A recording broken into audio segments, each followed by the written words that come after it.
20 drąsiai dalinkis, viskas. Pasidalinimas bus įrašomas, ačiū, kad sutikai. Viskas, aš išsijungiu, mikrofonas tavo. Okay. Sveiki, mano vardas Jaunius, aš esu alkoholikas ir tie tradiciniai prisistatymo dar elementai mano namų grupė yra Šviesa Vilniuje. Aš esu blaivas nuo 2009 gruodžio 3 dienos, tai jau 15 metų, 3 savaitės, 5 dienos.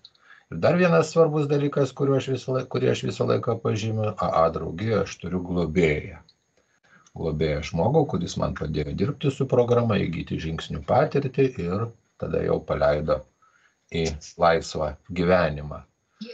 Bet kad jums būtų, taip sakant, aišku, kad aš esu toks pats kaip ir jūs, tai truputėlį papasakosiu savo istoriją, kad tikrai būtų aišku, kad aš vienas iš jūsų.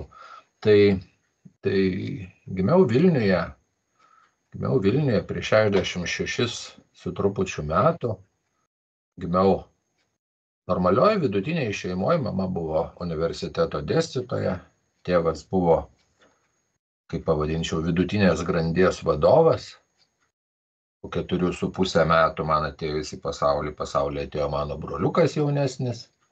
Ir mes augome dviese, gražioj, normalioj šeimoj. Atrodytų, žinot, apie trūkumus kalbėtais tais laikais nebuvo nei per daug prabangos, nei per daug trūkumų. Visi daugiau mažiau buvo vienodi ir į tuos dalykus aš kažkaip tai ir dėmesio nekreipiau. Aišku, truputį būdavo pavydas kartais, kada draugai turėjo ar gražesnį rūbą, ar įdomesnį žaislą, ar geresnį dviratį, bet su to galima buvo gyventi. Tėvas buvo griežtai auklėjo, buvo auklėjimas priimtinu tais laikais būdu, tai yra diržas. Nes buvau didelis banditas, neklaužada. Tai šitų dalykų aš šiai dienai manau, kad nusipelniau ir dėl to jokios nuoskaudos tėvukui nejaučiau. Jis iškeliavo prieš porą metų, būdamas 93 metų. Jis nebuvo alkoholikas, kaip ir mamytė nebuvo alkoholikė, nors mama šį pasaulį paliko labai jauna, prieš 44 metus, prieš 45 metus beveik. Tai bet dabar apie mano kelią link ligos. Tai alkoholį pirmas iki stipriau paragavau 1 klasėje būdamas vienam baliuke. Pas pusseserę mes kažkaip keisdavomės, tai pas tetą ir pusseserę sutikdavom naujus metus, tai pas momį. Visi gyvenom Antakalnyje. Žolino gatvėje, jie Tverečiaus gatvėje, netoli vienas nuo kitų, per porą kvartalų. Tai aš atėjau anksčiau, pusseserė buvo 9 metais už mane vyresnė, pas ją buvo draugių būrelis, aš buvau pirmokas, jos gėrė likerį, ir atėjo kavalierius ir tą kavalierių reikėjo pavaišinti ir kavalierius aišku neatsisakė, bet pamenu, kad man nuo tos taurelės sukosi galva, vėmiau ir buvo labai jau nekas. Mes už Vilniaus turėjom didelį sodą ir ten buvo didžiulis sodas, buvo daug vaismedžių, daug serbentų, daug kitokių uogų. Tėvas gamino naminį vyną, to naminio vyno namie buvo visą laiką. Ir pamenu, kad kažkur tai gal kokioj 5., 6 klasėje aš kažkaip po pamoko atsidariau tą barą, pamačiau tą gražų grafiną raudoną, įsipyliau taurę ir kaip vyras išgėriau. Ką aš dabar galiu iš karto pasakyti, kas įvyko? Po gal 20 minučių aš iš karto nuėjau prie telefono ir paskambinau mergaitei, kuriai šiaip nedrįsau skambinti gerus metus. Ta mergytė man patiko, jin buvo mano klasiokė, bet aš nei mokykloj, nei paskambinti jai nedrįsdavau. Bet ten išgėręs, nežinau kiek ten gramais, 60 ar 70 gramų vyno, praėjus ne pusvalandžiui nepraėjus, aš nuėjau paskambinau jai. Ir kažkaip man užsifiksavo, kad kad va šitas rausvas skystis kažkaip tai prideda drąsos, bet tuo metu, kaip ir pamiršau tą dalyką, bet augau ir kažkaip tai laikas nuo laiko aš tą barą pradėjau varstyti dažniau. Man patiko to skysčio daromas poveikis, aš jausdavausi drąsesnis, aš jausdavausi labiau suprantamas ir suprantas kitus ir nemačiau šitame nieko blogo. Kažkaip tai tėvai nepastebėdavo, aš nueidavau į rūsį, atnešdavau iš rūsio butelį, pripildydavau vėl tą grafiną, kiek ten buvo, netgi pasižymėdavau jį, kaip ten yra. Ir mokiausi prestižiniai Vilniaus mokykloje, prestižiniai klasiai, tarp gerų mokinių ir pats buvau vienas geriausių mokyklos mokinių, nes tėvo griežtas auklėjimas mane tokiu padarė. Namie geriama buvo tik tai per šventes, per balius, pas tėvus buvo daug draugų, linksmų draugų, ateidavo su dainom tenai ir nemačiau, kad kažkas tai būtų girtas, kažkas, kam į atlapus kibtų. Tėvas savaitgaliais išgerdavo alaus, kartais išgerdavo ir paprastą dieną, kartais grįždavo iš darbo, išgėręs, tenai būdavo kažkokie tai priėmimai, kaip žinot, sovietmečių ten progų buvo daug ir įstaigose niekas nesmerkė ten to alkoholio vartojimo. Mačiau, kad mama nelabai patenkinta buvo, bet nei barnių, nei kažkokio tai ten kipišo namie nebuvo. Taip, kad kada girdi kitų pasidalymus, kad jie atsinešė tą alkoholiko štampą ar tą alkoholiko patirtį iš savo tėvų, matydami jos, tai šito aš neturėjau. Buvau toks svajoklis, kaip jau minėjau, nedrąsus, nes be vyno taurės aš mergaitai negalėjau paskambinti. Prasidėjo mokykloje diskotekos, šokiai, tai aš jau 9 klasiai, prieš eidamas į mokyklos vakarą, nusileisdavau į rūsį, ištuštindavau beveik visą butelį vyno ir eidavau tada į mokyklą. Jau ten aš buvau pasiruošęs šokiams ir man viskas būdavo labai gerai, labai faina ir drąsos užteko. Ir aš aiškiai supratau, kad aš radau medžiagą, kuri man padeda irtis per gyvenimą pilna jėga. Be jokių trukdžių, be jokių sustojimų. Ir labai greitai pasekmės pradėjo jaustis. 10 klasėje, prisimenu, aš su savo drauge susipykau ir jinai ten liktai su kitu berniuku jau žadėjo į kitą mokyklą nueiti pašokti.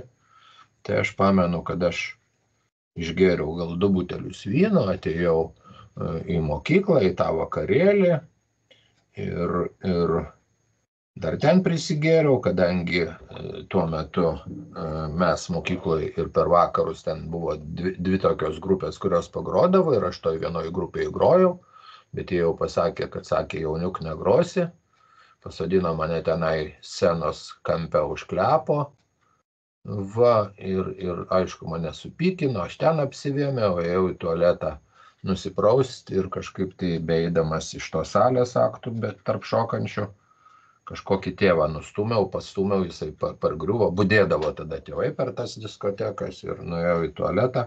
Ir grįždamas iš tūliko, aš jau pamačiau, kad jau eina mokymo dalies vedėjai, tuo metu irgi budėjo to vakaro metu tas tėvas.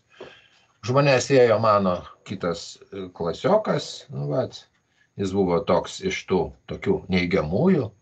Ir mokytoja tiesių taikymų ėjo pro mane tiesiai į jį. Jinai negalvojo, kad jaunius gali būti tas, kuris ten tą tėvuką nugriovė vidury salės. Jisai pradėjo šaukti, sako, jisai praėjo pirmas, tai jinai pasivijo mane, jauniau, tai tu, sako, papūsk. Aš jai kaip pūstelėjau. Pamenu, tą vakarą buvo iškviestas į mokyklą tėvas, buvo mokytojai, visi ten susirinkę ant laiptų stovėjo ir visi sakė, jaunius čia nekaltas, čia kalti draugai. Toks mokinys geras, mokyklos pirmūnas, vakarų vedėjas, muzikantas, jis tikrai čia jį draugai prigildė. Tai buvo tokia pirma gėda, pirma patirtis. Grįžęs namo gavau antausį nuo mamos, Labai prastai dėl to jaučiausi ir vyno neliečiau gal kokius 2 ar 3 mėnesius, bet po to vėl viskas sugrįžo. Man patiko ta medžiaga. Man patiko ta medžiaga. Aš 11 klasėje kartais eidavau į pamokas ir neprisimindavau, kas tose pamokose vyko ir kaip aš ten ilgiausi. Nors mokyklą baigiau, buvau iš vaikinų pirmas, o šiaip mokyklos antras mokinys su pagyrimu ir žinau, pirmas iki po išleistuvių, kada parėjau, iš karto lauke, dar kažkaip tai tėvus sutikau, įsitraukiau cigaretę, užrūkiau, tėvas taip akis tik pastatė, sakau, viskas, sakau, jau dabar jūs man nebereguliuosi. Aš jau savarankiškas, man 18, aš įstoju į universitetą, o jūs man daugiau jokių priekaištų, prašom, nesakykit. Va, toks buvo mano pareiškimas, nežinau, kaip ten tėvai suvirškino, nesuvirškino, bet aš jau buvau nusprendęs, kad darysiu savo. Alkoholis atėjo į mano gyvenimą pilnu tempu, kadangi įstojus universitetą, aš mokiausi ekonomikos fakultete, Saulėteky. Pas mus ten 1 aukšte buvo bufetas, kur buvo alus, ir 7 aukšte buvo bufetas, kur buvo alus. Tai aš, kad neįsigrįstom bufetininkėm, tai vienos pertraukos metu į vieną važiuodavau aukštą, kitos pertraukos metu į kitą ir taip.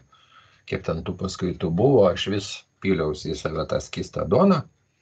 Ir kada būdavo pavasaris ir jau būdavo šilta, tai mes turėjom būrelį tokį panašių į save, aišku, tokį pažįsta. Ir mes eidavom prie Neries vietoj paskaitų ir ten linksmindavomės, alus, vynas ir taip toliau ir panašiai. Ir aš labai greitai įsitraukiau ir vėlgi pasekmės labai greitai atėjo. Aš po 1 kurso jau turiu kurti šeimą, nes mano klasiokė ir kursiokė laukėsi ir jos tėvai atvažiavo pas mano tėvus ir buvo toks sprendimas, kad mums reikia tuoktis. O aš aišku nenoriu, aš bijau, aš alkoholikas, aš bailys, aš nenoriu atsakomybės, aš noriu su draugais alų gerti, o ne vaikus auginti, bet nieko nepadarysi, nes uošvis užėmė gana aukštas pareigas ir buvo pasakyta man, kad jeigu aš neisiu į santuoką, tai aš būsiu pašalintas iš universiteto ir keliausiu į Čebatus, o tuo metu Afganistanas prasidėjo ir sako, mes tave tenai nusiųsime kur nors arčiau. Va, tai aš būdamas didelis bailys, kaip ir daugelis alkoholikų, ir aš nuėjau į tą santuoką. Pirmas žmogus, kuris įvardijo mane kaip alkoholiką ir buvo mano uošvis, pirmasis uošvis, jisai pasakė man, sako, žinai, jaunio, man atrodo, kad tu alkoholikas, mes iš ryto atsikėlę geriam kavą arbatą, tu geri alų. Galvoju, nugi ir durnas koks, jeigu tau patinka kava arbata, tu gerk, aš tau nedraudžiu, man patinka alus, aš geriu alų. Aš visiškai nejaučiau jokių problemų dėl šito, nors pasekmės artėjo. Tuo metu jau artėjo 2 kursas, laukėsi vaikelio jau mano žmonos geriausia draugė, kurso draugė.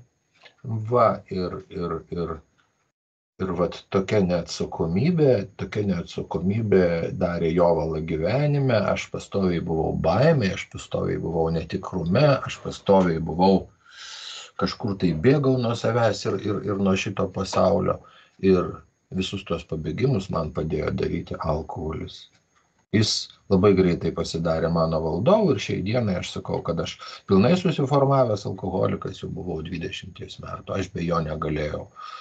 Baigus universitetą, šiaip taip baigus universitetą prasidėjo darbinė karjera. Ir kažkaip, žinot, kur mes norim, ten Dievas mus ir nukreipia. Aš gavau paskyrimą į skaičiavimo centrą, bet labai greitai iš programuotojo persikvalifikavau į ūkinį darbuotoją, man tas labiau patiko, buvo daugiau laisvės. Ir gavosi taip, kad jau po pusmečio aš turėjau atskirą kabinetą. Kabinete spinta, o spintoje stovėjo bidonas spirito. Nes tokie dalykai buvo tais laikais skaičiavimo mašinų valymui skiriami, o kadangi aš esu tiekimo vadas, tai man reikia visur nuvežti, patepti, prastumti, gauti. Tai ko negaudavai per paskiras, tą gaudavai per spiritą. Tai mano darbo diena prasidėdavo nuo puodelio spirito, aš nevairavau. Atvažiuodavau su visuomeniniu transportu į darbą ir išgeręs puodelį spirito, aš užsikurdavau, buvo kuras įpilamas, aš galėjau, mano variklis pradėdavo veikti. Ir tai manęs niekiek netrikdė. Ir taip diena iš dienos. Savaitgaliais man visiškai buvo neįdomu su šeima būti, žiūrėti, kaip auga mano dukra, kita mieste augo jau mano sūnus, jie pametinukai. Ir aš pasimdavau iš darbo litrą spirito ir to man užtekdavo savaitgaliui. Tai paskaičiuokim. Litrą spirito, tai 4 beveik 5 buteliai degtinės, ne? Vyrukui, kuriam 24. Vienas iki man buvo kažkoks priepuolis, ten kasos priepuolis, iškvietė greitai, išvežė mane į klinikas ir grįžus man iš klinikų, ten jie aišku nustatė, kad ūmus kasos uždegimas, davė kažkokiu tai vaistų, bet sako, jaunas, greit atsistatysi, sako, aišku, atsistatysiu čia mane, o šveibė reikalą atsiuntė. Ir uošvienė surado tą butelį ir jinai sakė, jaunio, sako, taigi siaubas, tu negi nesupranti, kokiais kiekiais tu geri, kiek tau metų ir kiek tu geri. Nieko aš nesuprantu, viskas man buvo normalu. Aš skaičiau, kad aš atlyginimą parnešu, kad aš triukšmo nekeliu, žmonos nemušu, vaiko nemušu, baldų nelaužau, langų nedaužau, viskas tvarkoju. Tik tai miegu, aš pareinu ir miegu, nes sociume man darosi nebeįdomu.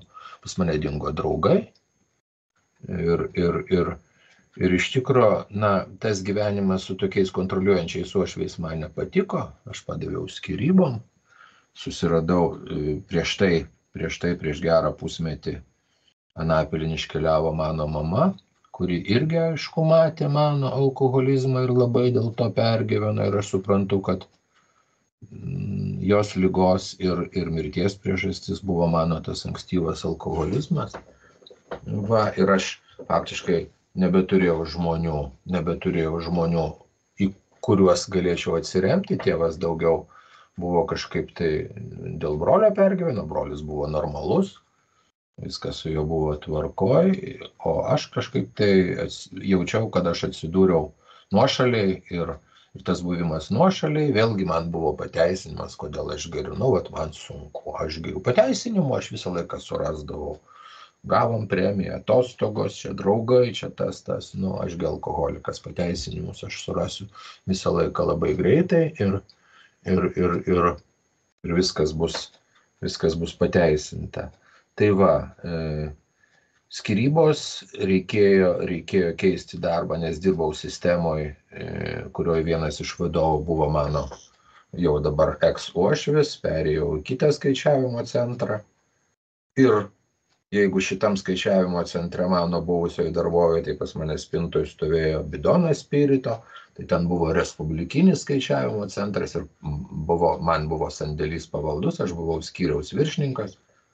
Ten buvo 10 bačkų tokio spirito ir mes 3 skyrių vadai, tokie mėgstantis išgerti, aš alkoholikas, jie nebuvo alkoholikai. Turėjau skyrių dar tokį skyrių medžiotoją inžinierių, jis atveždavo visą laiką žvėrienos pirmadieniais ir mes savaitę pradėdavom sandėlį. Turėjom santechniką tokį, kuris per žarnelę patraukęs iš bačkos pripildavo mums 3 litrų spirito ir prasidėdavo mūsų darbo savaitė. Ir taip ištisai. Kaip minėjau, išėjau iš sociumo, nebendravau nei su vaikais, jų tuo metu buvo 2, po to atsirado dar ir 3 dukra, to berniuko, kuris augo ne Vilniui, sesutė.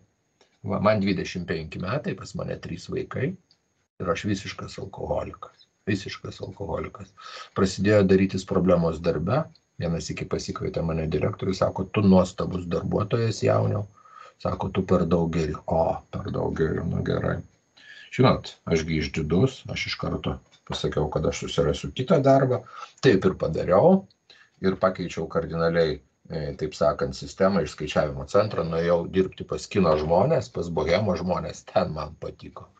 Ten man patiko, kad aš prisimenu, atėjau darbintis, buvo penktadienis, ėjau pro filmavimo grupės, ant stalo ten mačiau Vermuto bonką stovint. Vienas režisierius pasakė, sako, mūsų būsimas vyrinžinierius, sako, nekreip dėmesio, sako, pas mus penktadienis tai kaip darbo šeštadienis, sako, pirmadienis kaip darbo sekmadienis, mes galim šitas dienas leisti savo išgerti, galvoju, čia man bus gerai. Bet nuėjęs įsidarbinęs ten, aš mėnesį negėriau, nenorėjau parodyti, nes kažkur gilumoje jau pradėjau jausti, kad turiu problemą. Bet, žinot, kaip yra, aš labai greitai viską pamiršdavau ir jau po mėnesio laiko aš gavęs pirmą atlyginimą, mes ten su 2 režisieriaus asistentėm, multiplikacijos ceche tokį balių padarėm, kad aš po to 2 naktis namo negrįžau. Ir prasidėjo tenai ir labai greitai vėlgi pasekmės, nebeišeidavau į darbą, nes negalėjau išeiti į darbą. Žinot, darbe geriam mes 3 ten geriam, išgeriam po porą butelių degtinės po darbo, pasidaužom viens kitam snukius, katras apsivėmė, katras dar kažką tai prisidaro, iškrentam, išsimiegam. Ir iš ryto tie 2 atsikelia, vienas išgeria kavos, kitas gal kažkokiu rauginto agurkų užkanda ir jie eina į darbą. Ką daro jaunius? Jaunius eina į parduotuvę. Ir tai buvo. Ir teko palikti ir tą darbą, prasidėjo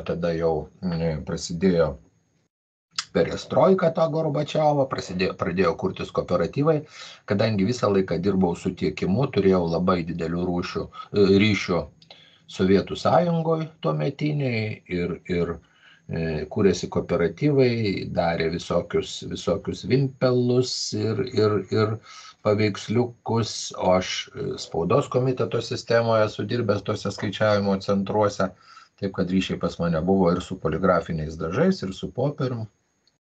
Ir aš aprūpindavau tos kooperatyvus, pinigų buvo lagaminai, buvo viskas geriama ir turėjau jau sukūręs 2 šeimą, turėjau žmoną, su ją vaikų neturėjom.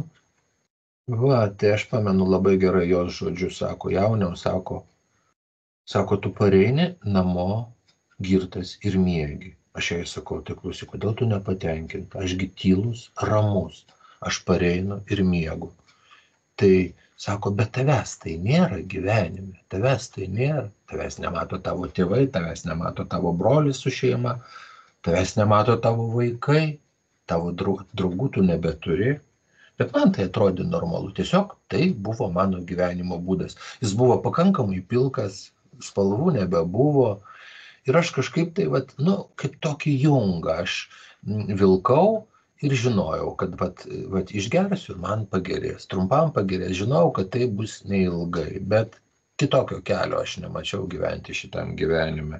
Aš pamenu, ten buvau susilažinęs ir lažinausi, aš kaip kiekvienas pijokas lažinasi iš dėžės degtinės, kad 5 metų negersiu. Ir negėriau 5 metų. Žinot, pirmi dalykai, darbuotojų, mano bendradarbių pastabos, pastebėjimai buvo tokie, kad multiplikacijos cecho moteris, jos sakė, jauniau, jūs nesusirgot. Sakau, kodėl? Sako, anksčiau į darbą ateidavo toks raudonis skruostai, linksmas, gera nuotaika. Taip, aš prieš darbą užsukdavau Kalvarijų gatvėje, čia pradžioj buvo tokie lietuviški patiekalai, atsidarydavo 8 ryto, aš ten būdavau pirmas klientas, išgerdavau 2 taures po 150 gramų kristalinės, tai degtinė, kuri turėjo 45 laipsnius, suvalgydavau 2 sumuštinius ir ateidavau į darbą. Tai kur aš nebūsiu linksmas ir raudonais skruostais, o dabar aš negeriu.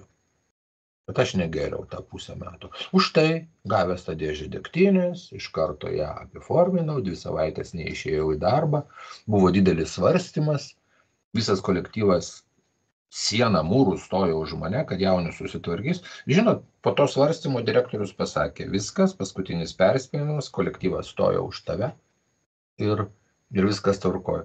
Tai aš tik išėjau iš ten, priėjau prie operatoriaus asistento ir sakau jam, klausyk, einam į Žemaičius atšvęsti. Mane tik svarstė dėl alkoholio vartojimo, dėl to vartojimo pasekmių. Ir aš iš karto, tik prisižadėjęs, tik kolektyvo užtartas, aš iš karto einu švęsti su alkoholiu. Toks yra alkoholiko mąstymas.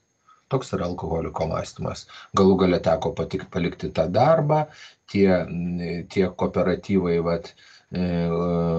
su kuriais aš dirbau, irgi prasidėjo problemos, kadangi paprasčiausiai nebegalėdavau išvažiuoti. O jeigu nuvažiuodavau, nebegalėdavau parvežti, jie mano paslaugų atsisakė. Ir aš, taip sakant, laikas nuo laiko pagalvodavau, kad kažkokia tai problema visgi yra ir reikia kažką daryti. Žmona buvo girdėjusi apie kodavimą, jis sakė, tau reikia užsikoduoti. Jeigu tau reikia, kad aš užsikoduočiau, aš užsikoduosiu. Kodavausi 5 metams. Bet tai, aš nežinau, ar aš netikėjau, aš negėriau metus ir 7 mėnesius. Kas per tą laiką įvyko? Iš tikro gyvenimas įgavo spalvas, aš gerti nenorėjau. Aš grįžau į sociumą, aš buvo patenkinta žmona, aš su tėvu ir su pamote palaikiau santykius, ir su broliu, ir su vaikais, ir draugai pradėjo sugrįžti. Viskas man tiko ir patiko ir nemačiau jokių problemų, kaip ten mūsų knygoje kažkur parašyta, danguj nebebuvo nė debesėlio, bet vieną dieną atvežė pas mus, turėjo būti šefo naujo buto įkurtuvės, ten suremontuoto Gedimino prospekte, atvežė iš Biržų statinaitę alaus, vairuotojai kažkaip, tai šefas sako, atidarykit vyrai, paragaukit, ar geras alus. Jie atidarė, sako, jauniau, sako, tu gersi, sakau, ne, aš negeriu, sako, kiek laiko negeriu. Sakau, metus ir 7 mėnesius, sako, tai tu galvoji, kad tau nuo puodelio pasidarys kas nors blogai? Galvoju, iš tikro, nuo puodelio tikrai nepasidarys blogai. Išgeriau tą puodelį, išgeriau antrą, išgeriau trečią, 2 savaičių vėl neprisimenu. Tai ir tada aš supratau, kad kažkas tai negerai su manim. Labai dėl to pergyvenau, išeities nežinau, čia buvo 94 metai, kažkaip tai aš užgerdavau laikas nuo laiko, bet stengiausi laikytis. Gyvenimas vėl pasidarė liūdnas, bespalvis ir supratau, kad man galbūt reikėtų pakeisti miestą. Čia Vilniuje yra problemos, kad aš geriu, aš išvažiuosiu į kitą miestą ir viskas bus gerai. Ir kažkaip tai labai gerai susiklostė toks likimas, taip dievulis taip surėdė, kad aš laimėjau konkursą užimti viešbučio direktoriaus pareigas vietą Nidoje, vienam didžiausių Nidos viešbučių. Nidą labai mėgau, tai buvo mano vaikystės kurortas. Po šiai dienai jisai yra mano mėgstamiausia poilsio vieta Lietuvoje. Kiekvienais metais mes ten praleidžiam po 2-3 savaitės.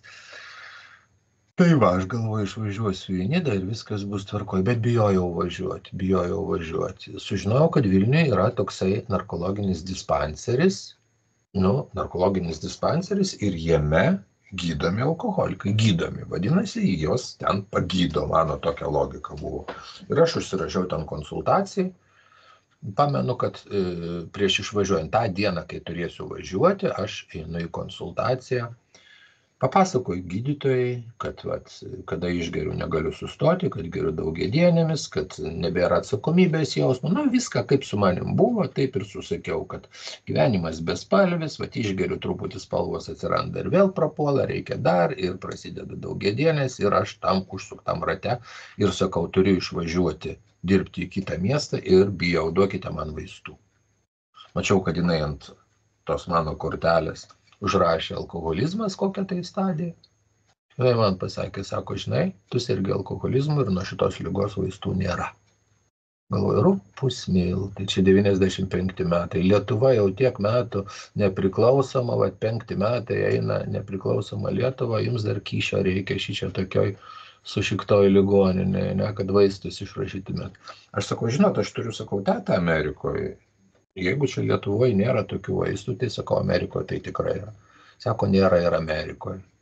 Tai man buvo toks jausmas, kad ten po kojom pragaras atsivėrė. Nėra vaistų. Sako, žinai, yra tokie anoniminiai alkoholikai. Aš sako, bendrai, skambtelsiu čia pasikelk į 5. aukštą, ten sutiksi žmogų, jis truputį šnektels su tavim. Aš pasikėliau į 5. aukštą.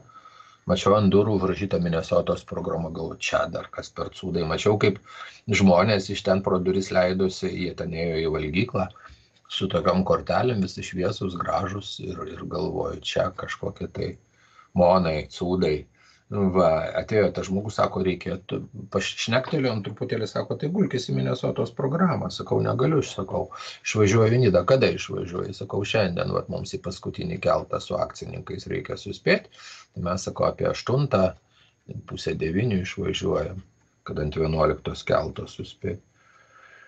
Sako, va, tai sako, nueinam šiandien į susirinkimą. Sako, susirinkimas prasideda 7, kaip tik valandą pabus ir tave nuo Vingio kino teatro, kur dabar Forum Palas, galės paimti. Nu ką, nu taip, viskas tvarkoja, grįžau namo, pasakiau.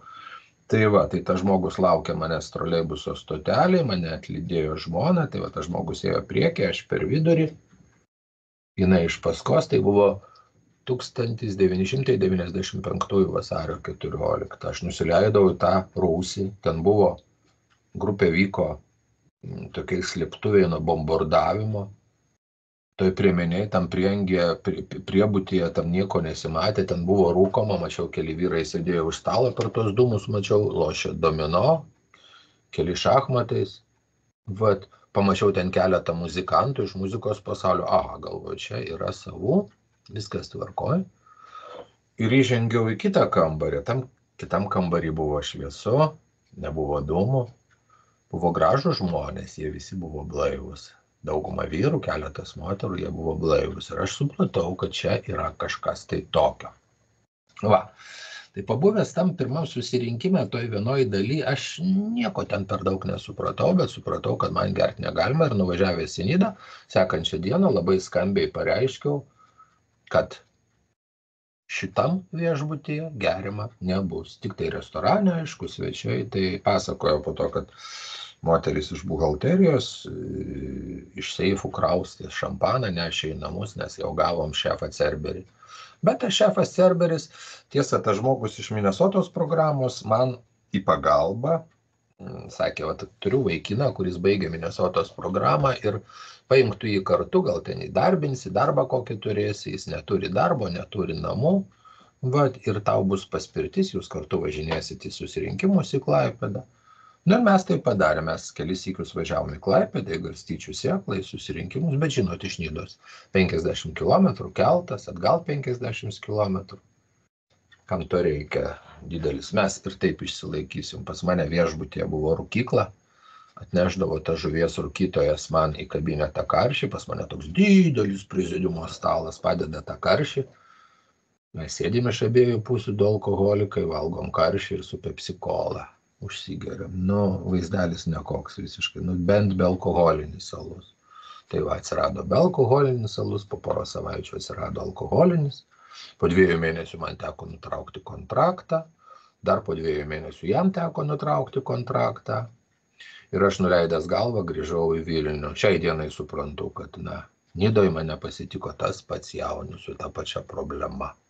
Niekas nesikeitė, vietos pakeitimas nieko nedavė ir aš supratau, kad galbūt reikia paklausyti žmogaus patarimo, atsigulti į Minnesotos programą ir aš taip padariau. Prabuvęs 2 savaitės negėręs. Birželio 24 dieną 1995 metų aš atsiguliu į Minnesotos programą. Praeinu tą programą, ten buvau supažindintas su žingsniais, su tradicijom, buvo darbas su psichologu, su socialiniais darbuotojais. Ir aš labai savo užtvirtinau gerai tokį dalyką, kad aš daugiau nebegersiu. Pirmo žingsnio, pirma dalis man buvo aiškiai, aš bejėgis prieš alkoholį. Bet aš jį iš karto pertvarkiau kitaip, kad jeigu aš bejėgis prieš alkoholį ir jo nevartosiu, aš pilnai valdysiu gyvenimą. Antram, trečiam žingsniui buvo šnekama apie kažkokias aukštesnės jėgas ir Dievą. Aš tuo metu buvau ateistas ir pasakiau, kad šitą programą likusi dalis ne man, bet aš sugebėsiu susitvarkyti pats. Aš vaikščiau į susirinkimus. Ir pirmus 2 metus visai nieko buvo. Aš išmokau tas jūsų istorijas mintinai. Aš galėjau pataisyti bet kurį, kuris mano manimu melavo, nes praeitą sykį jisai sakė, kad išgeri 4 bonkas degtinės. Šis sykis jau sakė, kad 5, dar kitas sykis jis sakė, kad 3 jis melagis, va, jisai maišo. Aš žinojau istorijas mintinai ir tos istorijos negyvai mane buvo užknisusios. Nieko aš daugiau negirdėjau, tik tas istorijas, kaip kas gėrė ir apie jų pasiekmes ir pasiekmes. Aš neskaičiau, kad aš toks pats kaip jūs. Aš skaičiau, kad aš turiu darbą, aš esu vadovas, aš turiu firmą, aš turiu šeimą. Jūs čia viską praradę, jūs nuo konteinerių, jūs praradę šeimas, praradę darbus, aš viską turiu. Iš tos knygos Anoniminiai alkoholikai, gulėdamas Minesotos programą, aš perskaičiau 2 skyrius. Skyrių žmonom, kad paaiškinti žmonai, kaip jin turi su manimi elgtis, ir skyrių darbdaviams, kadangi buvau darbdavys. Viskas. Kitas buvo 1939 metų Amerikos briedas, kuris negali veikti praėjus 60 metų. Negali veikti. Toks buvo mano mąstymas. Ir, žinot, aš šiai dienai labai gerai suprantu, kaip yra sakoma ir tas mūsų pasakymas, kad negydomas alkoholizmas progresuoja. Tai jisai progresavo iš tikrųjų. Jeigu pirmi 2 metai buvo tokie euforiniai, viskas gerai, o biznis kaip gerai sekėsi, tai man pradėjo trūkti tų fanfarų, kadangi biznis pastatytas, jau darbai padaryti, kažkaip tai jau to čia jau nebereikia plušėti ir matyti rezultatų. Prasidėjo tų fanfarų ieškojimas per vartojimą, per moteris, per koncertus, per kolekcionavimą. Žinot, aš grupiai 12 vienas iki išgirdau, mačiau, kad ant stalų stovi kupranugariai. Ir kupranugaris tai yra kaip ir anonimų toks gyvūnas, simbolis. Viena moteris pasigyrė, kad jinai savo kolekcijoje turi 14 kupranugarių. Aš per pertrauką po pirmos dalies sėdau į automobilį, apvažiavau visas Vilniaus Indijos parduotuvės ir tą vakarą aš jau turėjau 21 kupranugarį. Va, aš jau ją pramušiau. Tai va, šiai dienai pas mane vienam garaže stovi gal 18 dėžių su 1000 kupranugarių. Aš važiuodavau į koncertus užsienyje, žmonės išlipa iš autobusų ar iš traukinių ar iš lėktuvų. Jie turi, kas eina į muziejus, kas eina alaus atsigerti, kas eina po miestą pasižiūrėti, jaunius laksto po antikvarus ir ieško kupranugarių. Prisimenu, buvau Egipte, iš Egipto buvau nuskridęs į Jordaniją, ten labai gražių kupranugarių prisipirkau, nebetilpo, man jau į mano lagaminus, tai nusipirkau dar vieną papildomą lagaminą, pilnas prigrūstas kupranugarių buvo ir tas muitininkas kažkaip peržvečia, žiūri, jiegi ieško ten tų koralų, jūros žvaigždžių, sako, camels, so many camels, sako, jo, camels. Va, tai buvo ryškus šiai dienai požymis, kad, bet kurį žmogus pasukiotų pirštą ties smilkiniu, taip elgėsi beprotis. Taip elgėsi beprotis. Ir aš elgiausi kaip beprotis. Aš negeriu, bet eina laikas, eina 3, 4 metai, man darosi blogiau, jūs mane pykdot, pasaulis manęs netenkina, nes visi elgiasi ne taip, kaip aš noriu, pas mane daugybė meilužių, aš paskendęs melę namuose ir galiausiai prisidirbu tiek, kad nebelieka nieko kito, kaip prisiminti seną maistą, kuris išspręsdavo visas mano problemas. Aš grįžtu prie alkoholio praėjus 4 metams ir 8 mėnesiams. Pradėjau nuo giros, bet tą girą palaikydavau ir net neprisimindavau, kaip po tos giros grįžtų namo, nes jinai būdavo pastovėjus 5-6 dienas. Va, ir man žmona sako, jauniau, tu girtas, aš geriau tik giros. Vat kaip veikia saviapgaulės mechanizmas pas alkoholiką. Žiauru. Tai va, aš grįžau prie alkoholio. Na ir tada, žinot, kažkaip tai, kadangi prisidirbau tiek, kad reikėjo skirtis ir kažkaip tai išėjau atskirai gyventi, nusipirkau butą. Prie Gerosios Vilties gatvės, kitoj pusėje narkologinio centro, arti išsirinkau, kad netoli būtų eiti. Bet ten dažnai nejau, bet pirmas iki pakliuvau į detoksą. Detoksą susipažinau su moterim, gražia, labai faina moterim ir galvojau, aš ją išgelbėsiu, mums dviems alkašams bus lengviau. Tai va, kažkaip tai po detokso, aš ją detokse pakabinau, skaičiau, po detokso įnėjo Minesotos programą, čia buvo 2002 metų kovas, 7 metai praėjo po pirmos mano Minesotos programų. Aš galvoju, aš ją čia pakabinau man Minesoto, ją kas nors, kabins, aš irgi einu į Minesotą, tai va, ta Minesota man buvo tokia traleliuškė. Va, nieko aš ten neveikiau, nieko aš ten neprisimenu ir susirinkimus aš lankiau, aš negerdavau, sausas išbūdavau po porą metų, tie tarpai mažėjo, pasekmės gilėjo. Namie siautėjo 2, mes sudarėme santuoką, siautėjo 2 uraganai, jos dukrai buvo baisu gyventi, pas mus dideli namai buvo, pas mus buvo automobiliai ir visą laiką porą automobilių būdavo servise, nes jie būdavo sudaužyti, važinėdavom su kitais, šitos pasiimdavom, šitos apdaužytus atiduodavom. O toks buvo gyvenimas iki to laiko, kad atėjo 2009 metai ir aš mačiau, kad mano gyvenimas ritėsi žemyn, aš žmogus turiu viską, apie ką gali svajoti normalus žmogus. Turiu viską, galiu skristi kur nori, galiu pirkti ką nori, galiu daryti ką nori, bet nieko nebenoriu. Mirti nenoriu irgi, kaip gyventi negaliu, nenoriu, ką daryti nežinau, apėmė baisus siaubas. Mane brolis buvo rašęs į 3 Minesotos programą, tai va, mano Minesotos programos, kad 7 metus 95, 22, 29, gruodžio 3 dieną aš atsigulu į Minesotos programą, išvakarėse aš dar išgeriu sidro 2 skardinės, galvoju, nepriims, tai nepriims, man pofik. Bet mane priėmė. Man vedėjai iš karto pasakė, sako, jauniau, ką tu čia veiksi, tugi viską žinai, ką tu šičia veiksi. Galvoju, rūpus miltai pinigus moko, jie dar man šičia, žinai, ir socialinė darbuotoja tą patį. O žinot, aš jau ten Minesotos programoje, kas buvo žino, aš jau ten vos neregistruoju eilę su baltom knygom žmonės konsultacijoms, ašgi toks krūtas, toks patyręs, ne? Ir labai paprastai mane nuo visų pjedestalų numuša tokia smulkutė psichologė, kurią aš šiai dienai laikau mano blaivybės pradininkė, blaivybės va tos sėklos sėjėja. Jis labai paprastai pasakė, sako, žinai, jauniau, kad tu 3 kartą Minesotos programai tau jokios garbės nedaro. Kaip lėkia karūnos, aš galvoju, blemba, jinai nemėgsta veiklių vyrų, gražių vyrų, talentingų vyrų, pas ją matyti namie blogai viskas. Kažkaip grįžau į palatą, susidėjau daiktus, velnio paėmiau aš iš tos Minesotos, nes mano žmona guli Naujoj Vilnioj, o naujus metus mes turime sutikti Egipte nupirkti kelialapiai, naujametinė naktis, ten superinis viešbutis.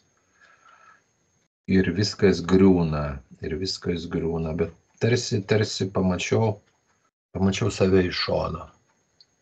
Dar toks nesenas, 52 vyras, stiprus, gabus, energingas ir toks nelaimingas. Žinot ką, aš atsisėdau ant lovos, apsižlimbiau ir pasakiau, šį kartą aš padarysiu viską, ką padarė tie 2 žmonės, apie kuriuos aš skaičiau knygoje Anoniminiai alkoholikai, ką padarė Bilas ir Bobas. Aš praeisiu tą 12 žingsnių programą. Aš išeinu iš Minesotos, aš labai jaučiuosi gerai, turiu tikslą ir vaikštau į daugybę susirinkimų, pradedu girdėti, aš girdžiu, ką jūs sakot, apie ką jūs kalbat. Aš girdžiu, anksčiau aš negirdėjau. Aš atsirinkdavau, čia ne mano, čia jo, va tas man truputį tinka, bet šiaip viskas kitkas netinka ir man netinka. Aš pradedu girdėti, aš pradedu taikyti, aš kaupiu daugybę literatūros, pas mane stalčiai pilni knygų, pilni visokių traktatų, visokių, kas liečia žingsnius. Bet žinot, tie popieriai gula į stalčius ir gula. Aš nieko nedarau ir praeina, aš baigiu programą gruodžio 30, išskrendam mes į tą Egiptą, pabūnam tenai, pakankamai liūdnai ir eina rugpjūtis, mano žmona antrą kartą guli Minnesotos, jau trečią kartą gulėjo Minnesotos programoje irgi.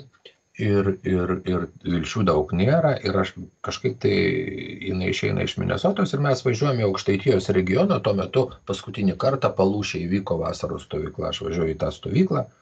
Mes ten su draugais tokią vilą ant ežero kranto užsisakom. Kažkaip jie žiūri futbolą ar krepšinį, nepamenu jau ką, aš sumanau eiti į susirinkimą. Visgi kažko mane traukia į susirinkimą. Aš einu į tą susirinkimą, ateinu pavėlavęs, nežinau, nei ant scenos kažkas šneka.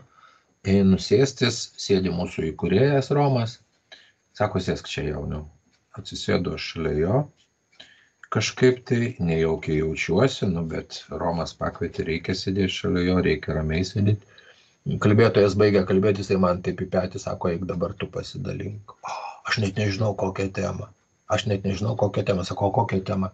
Tema, ar aš noriu sveikti. Ir aš einu į sceną ir man visi plaukai pradeda šiauštis. Tai jeigu aš kalbėsiu, kad aš noriu sveikti, vadinasi, aš sergu.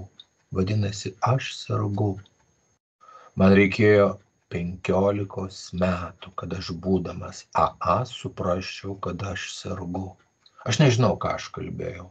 Sekančią dieną po to susirinkimo aš pasiprašiau globos ir prasidėjo mano naujas kelias. Naujas kelias, kurį aš dabar einu 15 metų, jau 16 prasidėjo.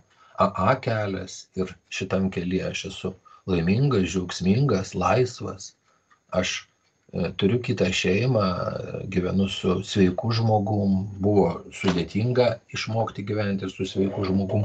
Ir vat, kada aš pasiprašiau globos ir mes pradėjome eiti žingsnių programą, mes dar ėjom pagal klausimynus, nors kaip tik atsiranda Vilniuje ir knygos grupė, jinai susikuria, aš kaip tik dalyvavau tam signatariniam susirinkime, antras susirinkimas, kada rinkom grupiai pavadinimą, buvo pavadinta Pagrindinis tikslas, aš einu su globėju ir paraleliai mes ten skaitome knygą. Buvo fantastika, aš pradedu jausti, kad kažkas labai įdomu ir pradeda virsmai darytis mano gyvenime. Va, kažkaip tai ta programa aš pradedu tikėti. Man gera būti joje, man gera skaityti knygą, man gera dirbti su tais klausimynais, man darosi visai kitaip susirinkimuose. Aš nebesu vienas ir jūs, nebesu aš ir jūs. Darausi mes. Ir didžiausia problema man iš karto kyla, aš matau antrą žingsnį, kaip ta aukštesnė jėga, aš jau nebe ateistas, aš agnostikas ir aš noriu patikėti, jūs dalinate susirinkimuose, kad aukštesnė jėga Dievas padėjo jums surasti išeitį, padėjo jums surasti sveikimo kelią, o ką man daryti? Man nei SMS-ų, nei e-mailų jis neparašo. Ir šitoj vietoj mano globėjas labai gražiai mano paties gyvenimo faktais veda prie mane prie to, sako, kas jauniau čia atsitiktinumas, o kas čia, o čia man pasisekė, o kas čia sutapimas, sako, klausyk, tu nepagalvoji, kad tavo gyvenime vien sutapimai, pasisekimai, atsitiktinumai, sako, gal tave kažkas saugo? Tai buvo 20 lapkričio mėnuo, aš važiuoju į Paberžę, į dvasinę stovyklą, tai 11 žingsnis. Tai yra pakankamai intimus dalykai, aš į juos per spikerinius nesigilinusiu, bet ten Paberžėje įvyko stebuklas, aš išvažiavau vienoks, aš grįžau visiškai kitoks, manęs namiškiai nepažino, jie iš vis galvojo, kad jaunius išeis į vienuolyną, atsirado žvakė, atsirado maldos ir prasidėjo naujas gyvenimo etapas. Aš, kaip mūsų knygoje parašyta, įgijau darbdavį naują, įgijau vadą naują, Ir pradėjo mano gyvenimas keistis labai dideliais tempais. Tai jeigu pirmas žingsnis jau man buvo įsisąmoninta, kad aš ir bejėgis prieš alkoholį, ir vartoju ar nevartoju, aš vis tiek nevaldau gyvenimu. Antrasis žingsnis, aš tikrai suprantu, kad jeigu jau kažkas atėmė iš manęs norą gerti, tai ta aukštesnioji jėga yra tikrai aukštesnė už alkoholį. Anksčiau mano aukštesnioji jėga buvo alkoholis. Jis spręsdavo visas mano problemas. Dabar kažkas be didelių mano prašymų, tik aišku per didelės mano kančias, padarė mano gyvenime taip, kad aš nebenoriu gerti. Ir aš suprantu, kad tai aukštesnė už mane pati jėga. Ir aš trečiam žingsnį nusprendžiau patikėti savo gyvenimą ir savo valią jo globai. Neparduodu, neužstatau, neįkeičiu, o paprašau, kad mane saugotų ir globotų. Ne? Labai paprastai. Trečio žingsnio malda. Dieve, pavedu save tau, daryk su manimi, ką nori. Vat. Prašau, kad išlaisvintų iš tos savimėlės pančių, kad galėčiau geriau vykdyti jo valią. Va, ir viskas, labai paprasta. Aš savo sąmoningą dieną visą laiką pradedu nuo trečio žingsnio maldos. Ir man tai veikia. Tai veikia jau 15 metų, 16 metus. Ir tada, suprantat, va šitoj vietoj labai aišku darosi, kad man reikia pasižiūrėti į savo gyvenimą. Ir 4 mūsų programos žingsnis sako, nuodugniai ir be baimės atlikome sąžinės sąskaitą. Aš išmokau skaityti žingsnius, kaip jie parašyti. Kiekvienas žodis yra svarbus. Nuodugniai tai yra ne taip, kaip aš galvojau, kad tai yra, sakysim, nuo to momento, kaip aš pradėjau gerti. Ne, nuodugniai tai yra nuo pradžių. Ir aš rašydamas 4 žingsnį savo pykčių, savo baimę, savo elgesį sociume, savo seksualinį elgesį, aš pamačiau, kad alkoholiko bruožus aš turėjau dar daug laiko iki pradedant gerti. Aš buvau egoistas, savanaudis, bailys, nepaisiau kitų. Va toks aš buvau. Ir man reikia daryti 5 žingsnį. Nemalonu buvo. Mano globėjas labai fainas žmogus, labai išsilavinęs. Jo akimis aš irgi buvau puikus žmogus. Ir dabar ateis tas puikus žmogus ir pasakys, koks jis svolačius, paleistuvis, begėdis, nesąžiningas, vagis ir visoks šioks, visa pokštė, ten didžiausia pokštė. Bet pasakiau. Jis man pasakė, nieko tu manęs nenustebinai ir aš toks buvau. Žinot, po 5 žingsnio aš jau galėjau laisvai išeiti į gatvę ir nebijojau sutikti žmonių. Gal ne su visais būčiau iš karto išdrįsęs kalbėtis, bet sutikti nebebijojau. Ir aš kuo toliau, tuo labiau pradėjau jausti programos paveikumą. Programa pradėjo manyje veikti. Bet tam, kad jinai veiktų, man pačiam reikėjo veikti. Aš labai aiškiai skaičiau knygoj Anoniminiai alkoholikai, kas ten parašyta. Sustoti negali, turi veikti. 6 ir 7 žingsniai. 2 žingsniai, kurie telpa mūsų knygoje 12 eilučių. Tai yra mano būsena, aš turiu būti pasiryžęs, kad Dievas pašalintų tuos mano būdo trūkumus, kuriuos aš pamačiau darydamas 4 žingsnį. Ne? Natūraliai kyla klausimas, noriu aš būti toks ar nenoriu? Noriu aš taip gyventi ar nenoriu? Aišku, atsakymas jau su blaivia galva ateina, kad nenoriu, man reikia keistis. Ką aš turiu daryti? Aš turiu nuolankiai klauptis ant kelių ir prašyti, kad jis pašalintų tuos mano būdo trūkumus, kurie trukdo tarnauti jam ir kitiems žmonėms. Ne tie, kurie trukdo man. Jis yra Dievas. Jis nėra mano užsakymų koncerto menedžeris, jis yra Dievas. Tik tai jisai žino, ką reikia pašalinti, ko reikia nepašalinti. Ir kaip kurie trūkumai pasišalino net jo neprašus. O dėl kaip kurių prašau kiekvieną dieną, jie sumažėja ir vėl sugrįžta. Ir žinot, kaip vienas Amerikos speakeris yra labai gerai pasakęs apie tą 6-7 žingsnį. Dievas niekuomet nepašalins visų mano būdo trūkumų. Sakau, kodėl? O todėl, kad jeigu jis pašalins visus mano būdo trūkumus, jis nebebus man reikalingas. O jisai gudrus, jis nori būti man reikalingas. Tai va taip. Ir sako, turiu jūs pradžiuginti, kad šitas darbas iki gyvenimo pabaigos. Šita programa iki gyvenimo pabaigos. Tai štai 8 žingsnis iš 4 žingsnio žalų lentelių. Aš sudarau sąrašą žmonių, asmenų, nes angliškam tekste ten persons, mes tai žmonių išvertėm. Persons yra asmenys. Tai yra ir institucijos, ir įsitikinimai, ir žvėreliai, kaip aš jau iš savo globotinio, jis man sako, kai jis ten šunys skriaudė ir jam reikės tą žalas atitaisyti. Ir man reikia, po kiek laiko aš šitą išgirdau. Tai tokie dalykai. Ir aš sudarau tą sąrašą ir turiu būti pasiryžęs tas skriaudas atitaisyti. 9 žingsnis, labai svarbus žingsnis, turintis didelę atsakomybę, kad atitaisėme skriaudas žmonėms, kuriems esame jas padarę. Ir šią atsakomybę, kad, taip sakant, nenešam savo gerovės ir savęs, taip sakant, nebalinam kitų sąskaitą. Aš turiu būti atsakingas, darydamas 9 žingsnį, kad nepakenkčiau kitam žmogui. Labai gerai sakoma yra pas anonimus tuos mūsų pirmėjus, kad nesurepetuotas 9 žingsnis veda prie pakartotino 9 žingsnio. 9 žingsnėje nėra žodžio atsiprašau. Dažnai tenka girdėti susirinkimuose, aš nuėjau ir atsiprašiau. Tai žinot, čia taip, kaip mūsų knygoje parašyta apie tą fermerį ir apie alkoholiką, kad tas alkoholikas tai buvo kaip uraganas prasinešęs pro mūsų artimųjų šeimos narių, draugų galvas, palikęs nuolaužas, sudaužytas širdis, ašaras, skausmą ir daugiau nieko. Ir dabar kaip tas fermeris, aš išlipu, žinai, uraganui prabėgus, sugriautą trobą ir aš sakau žmonai, žinai, motin, viskas tvarkoj, vėjas nurimo, ne? Tai lygiai taip pat aš einu į sociumą ir sakau, ko jūs iš manęs norit, aš juk negeriu, jūs turit mane ant pjedestalo statyti. Taip nėra ir taip nebus. Ir tokių iliuzijų aš neturiu.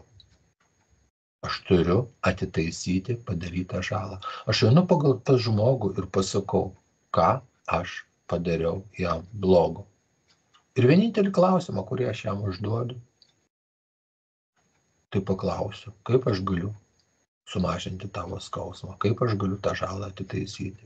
Ir dar vienas smulkus klausimėlis dažnai pasakomas, ar aš viską prisimenu gerai, nes aš kaip ko ir neprisimenu.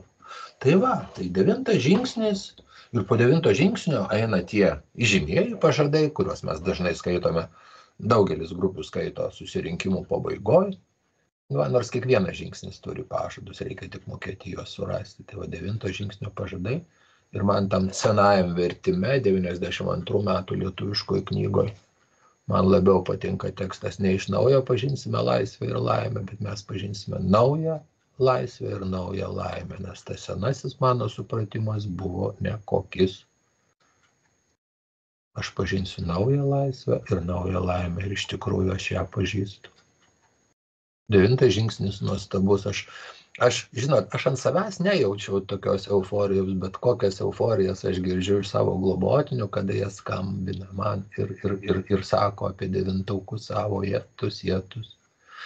Dažnai žmonės, net nepradėję programą, susipažinę su žingsniais taip apgraibom, pamatė 9, net neina žingsnių programa, todėl kad bijo.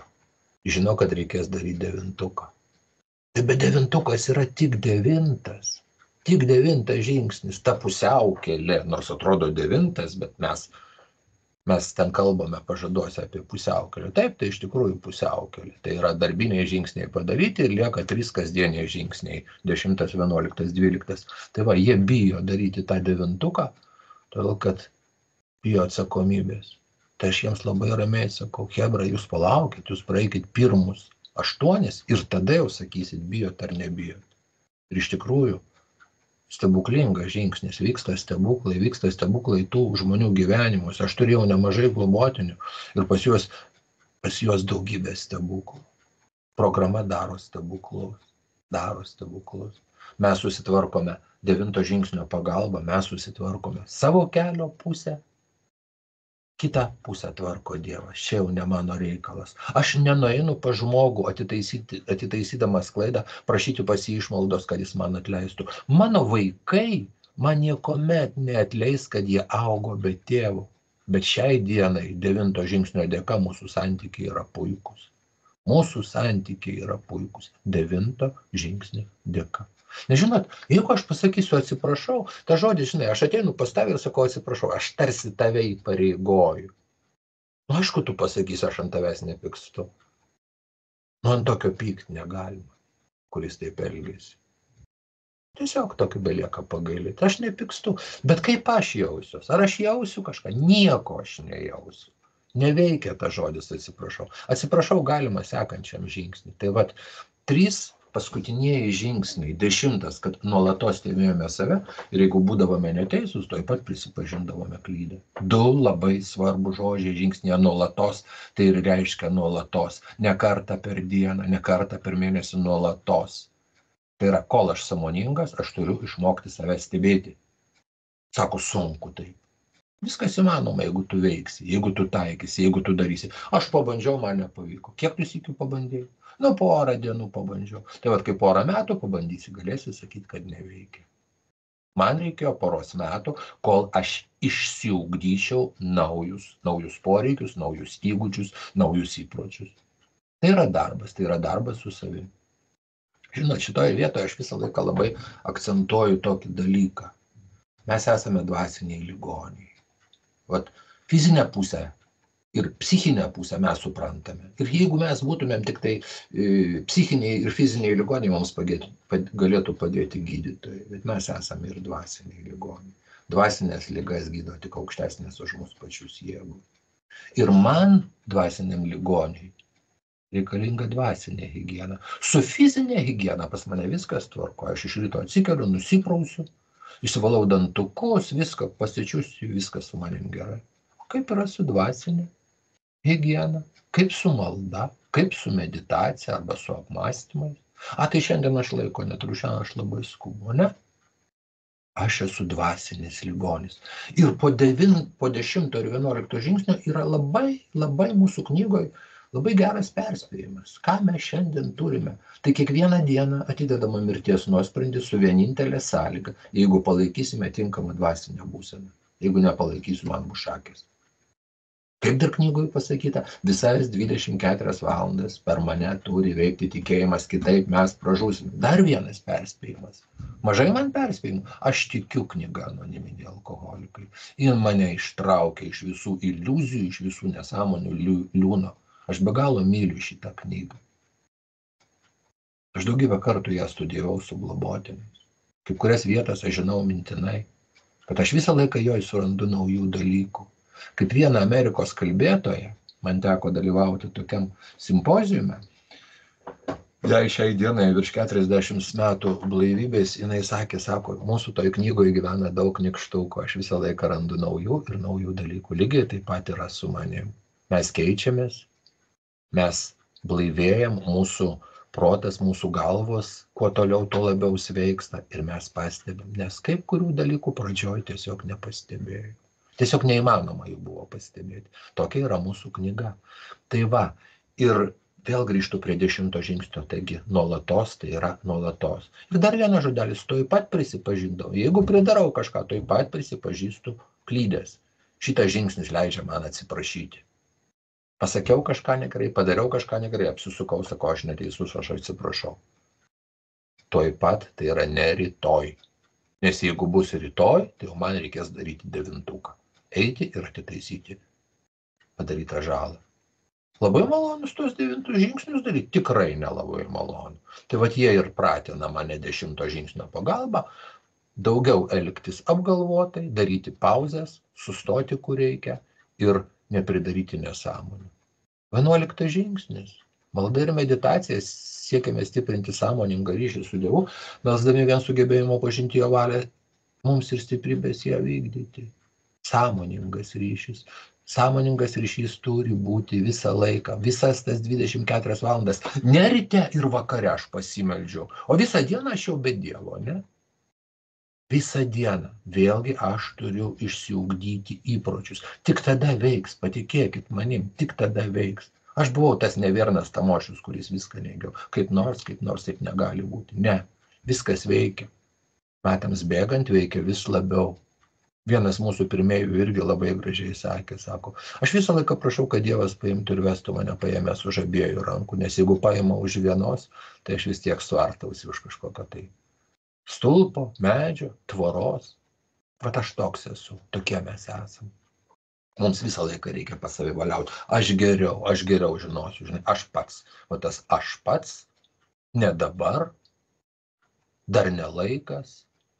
Bet tai jau truputėlį pakalbėsiu, kaip šnekėsiu apie 12 žingsnį. 12 mūsų programos žingsnis, šių žingsnių dėka, šių žingsnių pasiekmėje dvasiškai pabudę. Mes stengiamės perduoti tą žinią kitiems alkoholikams ir visada gyventi pagal šias nuostatas arba praktikuoti šitos principus visuose savo reikaluose. Ne?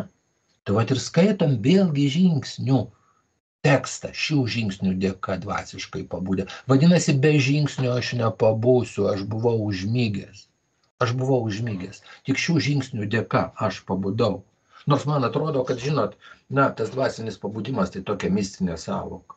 Ne mistinė sąvoka. Keičiasi pasaulis, keičiuosi aš, keičiasi spalvos, keičiasi mano požiūris, keičiasi mano veiksmai, mano poelgiai, mano norai. Viskas keičiasi. Va tai ir yra dvasinis pabudimas. Nereikia galvoti, kad tai kažkas tai, tokio kosmonautiško, ne? Žengę žingsnius mes nepasveikstame. Žingsnių programa mane atveda į tą būseną, į tą vietą, kur aš galiu pradėti sveikti savarankiškai. Va ką reiškia dvasinis pabudimas. Aš pabundu ir naujų kelių galiu eiti į naują gyvenimą. Ir tas dvasinis pabudimas man šio žingsnio reikalavime paveda 2 užduotis. Tai perduoti tą žinią kitiems alkoholikams ir visada gyventi pagal šias nuostatas arba taikyti tuos principus visuose savo reikaluose. Tai žinios perdavimas. Aš visą laiką sakau, kad prasidėjo nuo žinios perdavimo. Pasižiūrėkim, 38 metų lapkritis. Bilas sėdi virtuvėj, pasigirsta telefono skambutis ir jo sabutylnikas, Sugerovas, Ebis Tačeris prašosi pas jį ateiti. Ateik, mes kartu išgersime. Abis Tačeris ateina ir Bilas pamato, kad jo kolega blaivas, jis pasikeitęs, tarsi stovėtų ant kito pagrindo. Bilui tai patrauklu, nors jisai dar netiki, jisai 3 kartą gulasi pas gydytoją Silkvartą į ligoninę ir ten įvyksta nušvitimas. Jis nebenori gerti. Ir išėjęs iš ligoninės Bilas laksto po New Yorką pas savo sabutylnikus, prie kavinių, prie kabakų, prie landinių ir pasako jiems visiems apie tą nušvitimą. O jie svolačiai kaip geria, taip ir geria. Bilas grįžta namo ir Luizai savo žmonai sako, aš taip stengiuosi jiems perduoti tą žinią apie tą nušvitimą, jie vis tiek geria. Luiza pasako paprastus žodžius, Bilai, o tu tai blaivas. Ir dabar Bilui reikia važiuoti į Akroną. Jam nedrąsu, jis blaivas dar tik 0,5 metų. Jis nujaučia, kad ten Akrone jam nepasiseks, kad ten žlugs tie verslo reikalai. Jis jam nedrąsu, jis eina pas gydytoją Silkvartą prieš išvažiuodamas, pasakoja jam apie savo nesėkmingą žinios perdavimą. Gydytojas išklauso ir sako, žinai, Bilai, sako, galbūt tau reikėtų daryti truputį kitaip. Sako, jeigu tu jiems pasakotum, kaip tau buvo, kaip tu pradėdavai gerti, kas tau vykdavo gerint, kaip būdavo po gerimo, jiems būtų paprasčiau identifikuoti, susitapatinti ir tik jau po to galėtum pasakoti apie tą nušvitimą. Kas buvo pirmas žmogus, kuriam Bilas tai pritaikė? Daktaras Bobas. Ir tai suveikė. Ir jie abudu supranta, kad tai suveikė ir jie skambina tai Akrono miesto ligoninės vyriausiai medicinos seserį, jos vardas Ignacija, sesuo Ignacija. Ir sako, gal turite kažkokį mums klientą tokį. Turiu, sako, pas mus čia vienas veikėjas guli. Pririšom jį prie lovos. Ką tik sumušė seseles, jau 6 kartą čia per pusmetį guli. Jie eina pas tą Bilą Dodsoną 3 anoniminį alkoholiką ir perduoda jam tą žinią. Tai buvo 1935 metų birželio 28 diena. Bilas buvo blaivas 0,5 metų. Daktaras Bobas buvo blaivas nuo birželio 10 mūsų draugijos įkūrimo datos, tai 16 dienų. Bilas Dodsonas birželio 28 dieną, tai yra po 2 dienų, kada jis išgirdo žinią, išeina iš ligoninės, kaip mūsų knyga sako, laisvas žmogus. Tai suveikė. Žinot, žinios perdavimas tais laikais buvo labai konkretus ir labai griežtas. Kada žmogus ateidavo į draugiją, niekas manęs nebūtų klausęs, tu nori čia kažko, man duoda laikiną globėją. Aš dar priešinuosi, aš dar šiaušiuosi, o jie sako, žinai, jauniau, jeigu tu atsidūrė į šičia, tavo ankstesni gyvenimo pasirinkimai nebuvo labai sėkmingi. Leisk mums dabar už tave padirbėti, duoda laikiną globėją. Po mėnesio kito aš galiu susirasti pastovų globėją ir keliauti su knyga. Ir mūsų pratarmėje 2 leidimui labai iškalbingi skaičiai. Kokie skaičiai sveikimo buvo tada draugijos pradžioje. Susiveskime, paskaičiuokime, apie 80% atėjus į draugiją pasveikdavo. 80%. Ką mes turime dabar? 6 iš 100, 8 iš 100 atėjusių ir pasilikusių pas mus. Ir tai dar ne visi sveiksta. Žinot, labai yra tokia rimta frazė, tas nulinis žingsnis. Man jinai patinka. Nulinis žingsnis tai yra žingsnis nuo pirmo mano atėjimo į pirmąjį susirinkimą ir iki to laikotarpio, kada aš pradėsiu eiti programą. Aš matau draugėje žmonių, kurie 30 metų yra tam nuliniam žingsnį. Jeigu jiems gerai valio, tik tai ką toks žmogus gali pasakyti naujokui. Nes 12 žingsnis duoda man atsakomybę. Visa programa man duoda atsakomybę. Aš negaliu pasakyti, dabar kalbėsiu apie žinią, aš negaliu pasakyti, naujokai, tu nebūk alkanas, nebūk pavargęs, nebūk piktas. Aš tokį dalyką žinojau. Aš nenorėjau toks būti, bet aš buvau toksai tol, kad buvau be programos, be žingsnių, be Dievo. Arba tu nuėjai iki 90 susirinkimų.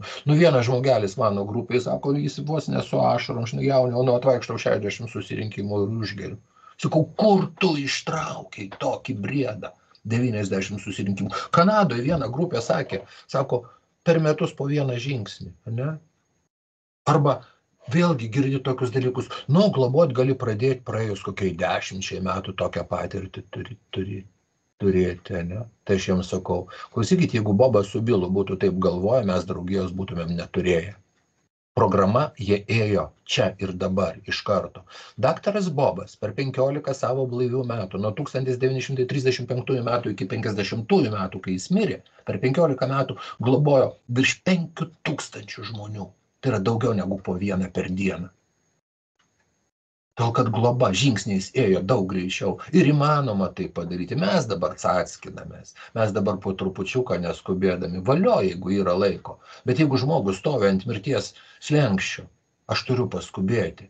Nes žinot kaip, tokiu atveju, aš dabar nueisiu pas gydytoją, prašvies man skrandį, onkologas, sakys, žinai, jauniau, pas tave vėžys skrandyje, bet sakys, gal palaukim kokį porą mėnesių, pasižiūrėsim, persimės metastazą į kepenis ar dar kažkur, o tada galvosim. Tai aš tokį gydytoją į teismą paduosiu. O dabar mes naujokui sakom, žinai, tu neskubėk, tu pavaikščiok, tu apsiprask. Mes taip juos nužudom. Aš nebijau šito žodžio, nes aš matau tokius atvejus. Aš draugijoje esu 30 metų. Ir aš nebematau daug žmonių, kurie būdami tam nuliniam žingsnėje išėjo iš šito gyvenimo. Todėl, kad gerti nenorėjo, o be gerimo gyventi nemokėjo. Ir paskutinis dalykas šitam žingsniui, taikyti tuos principus visuose savo reikaluose. Žinot, 2011 metais buvo pirmas globos seminaras Vilniuje ir mūsų draugijos vienas iš pirmėjų, jis pasakė labai tokius fainus žodžius. Kas sako, yra kumštis. Vienas pirštas susirinkimų lankymas, antras pirštas programos studijavimas, trečias pirštas globa globėjavimas, ketvirtas pirštas tarnavimas, penktas pirštas malda, darbas su savim meditacija. Jeigu visi šitie pirštai kumštie, aš esu apsaugotas. Ir aš to tikiu. Tai yra paprasta, šičia programa halt, šičia taip turi būti. Viskas yra labai paprasta. Taip aš sudėtingas. Aš visą laiką priešinuosi. Tokia liga. Mano ego visą laiką priešinsis. Alkoholizmas yra ego liga. Mano ego sakys, jauniau, tau nereikia. Ir man dažnai pasako, žinai, kam tau šičia spikeriauti, kam tau šičia globoti, kam tau į stovyklas važinėti. Tugi viską turi, tavo patirtis begalinė. O žinau, kas bus, jeigu aš to nedarysiu. Ir aš nenoriu tos būsenos, kuri sės manyje abejonės ar dar kažką. Aš turiu savo griežtą dienotvarkę, aš turiu savo griežtas taisyklės. Nes knygoje pasakyta, kad mes alkoholikai esame nedrausmingi, todėl drausminame save tokiais būdais, tai yra žingsnių programos būdu. Tik taip aš galiu išlikti sveikas ir būti toks, kokį nori mane matyti mano aukštesnioji jėga, laisvas, laimingas, džiaugsmingas. Tai labai faina baigti metus dalinantis, perduodant žinią. Kažkaip tai man šitie metai prasidėjo irgi beveik pradžia buvo nuo spikerinio, tai buvo sausio 5 dieną besibaigiančių metų Ignalinoje, stovykloje Aukštaitijos intergrupės stovykloje. Šiais metais jinai prasideda sausio 2 dieną. Vat, tai jeigu yra norinčių, kviečiu tenai atvykti, labai faina stovykla, mes ten pabūnam tas 3 dienas iki sekmadienio, dalinamės, turim susirinkimus ir perdodam žinią. Nes aš esu atsakingas, kad ta žinia būtų tikra žinia, kad jinai būtų neatskiesta, kad jinai nebūtų tep-lep, o būtų tiesiai šviesiai žmogui pasakyta. Tu sergi, bet yra išeitis ir jinai veikia. Jinai veikia jau beveik 90 metų. Žmonija kol kas nieko paveikesnio nesugalvojo už 12 žingsnių anoniminių alkoholikų programų. Tai ačiū Jums, kad paklausėt, kad pakvietėt. Visiems linkiu ramių, gražių naujųjų metų, daug ryšio su aukštesnėje jėga, daug šilumos Jūsų grupėse, daug šilumos Jūsų šeimuose. Ir kaip sako, žinot, vis tiek pasakysiu to žodžius, te saugo ir te globoja Jūs dievulis, nes mane Jisai globoja. Ačiū. Ačiū labai, Jauniau, už pasidalinimą. Man šiurpuliukai ėjo beveik viso pasidalinimo metu. Tai labai ačiū iš tikrųjų už superinį, šiltą, nuoširdų pasidalinimą. Ir ką, klausimų metas, prašom. Mikrofonas laisvas. Jeigu bus užimtas, kelkit rankytes. Ir uždavinėkim klausimus svečiui.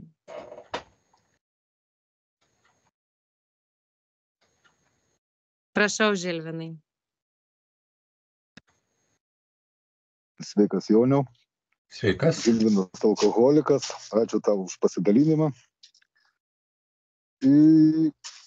Ką tu rekomenduotum, žmogus atėjo iš detokso, ką jam daryti? Pirmas susirinkimas, ką rekomenduotum? Supranti, rekomenduoti. Pirmas dalykas, žinai, kaip sako, kada pagalba yra efektyvi. Žmogus turi suprasti, kad jam reikalinga pagalba, žmogus turi norėti tos pagalbos, žmogus turi norėti tos pagalbos iš konkretaus žmogaus, žmogus turi paprašyti tos pagalbos. Bet jeigu aš matau, kad per pirmą susirinkimą aš dar niekad neinu, bet antrą, trečią susirinkimą aš matau, kad jisai sėdi, kad jisai neaukėsi, kad jis nelabai kažkaip supranta, aš einu pas tą žmogų ir sakau, klausyk, gal jau užtenka, gal jau reikia pradėti sveikti, norėti. Sako, o kada galima pradėti sveikti, kada reikia pradėti sveikti? Sakau, vakar.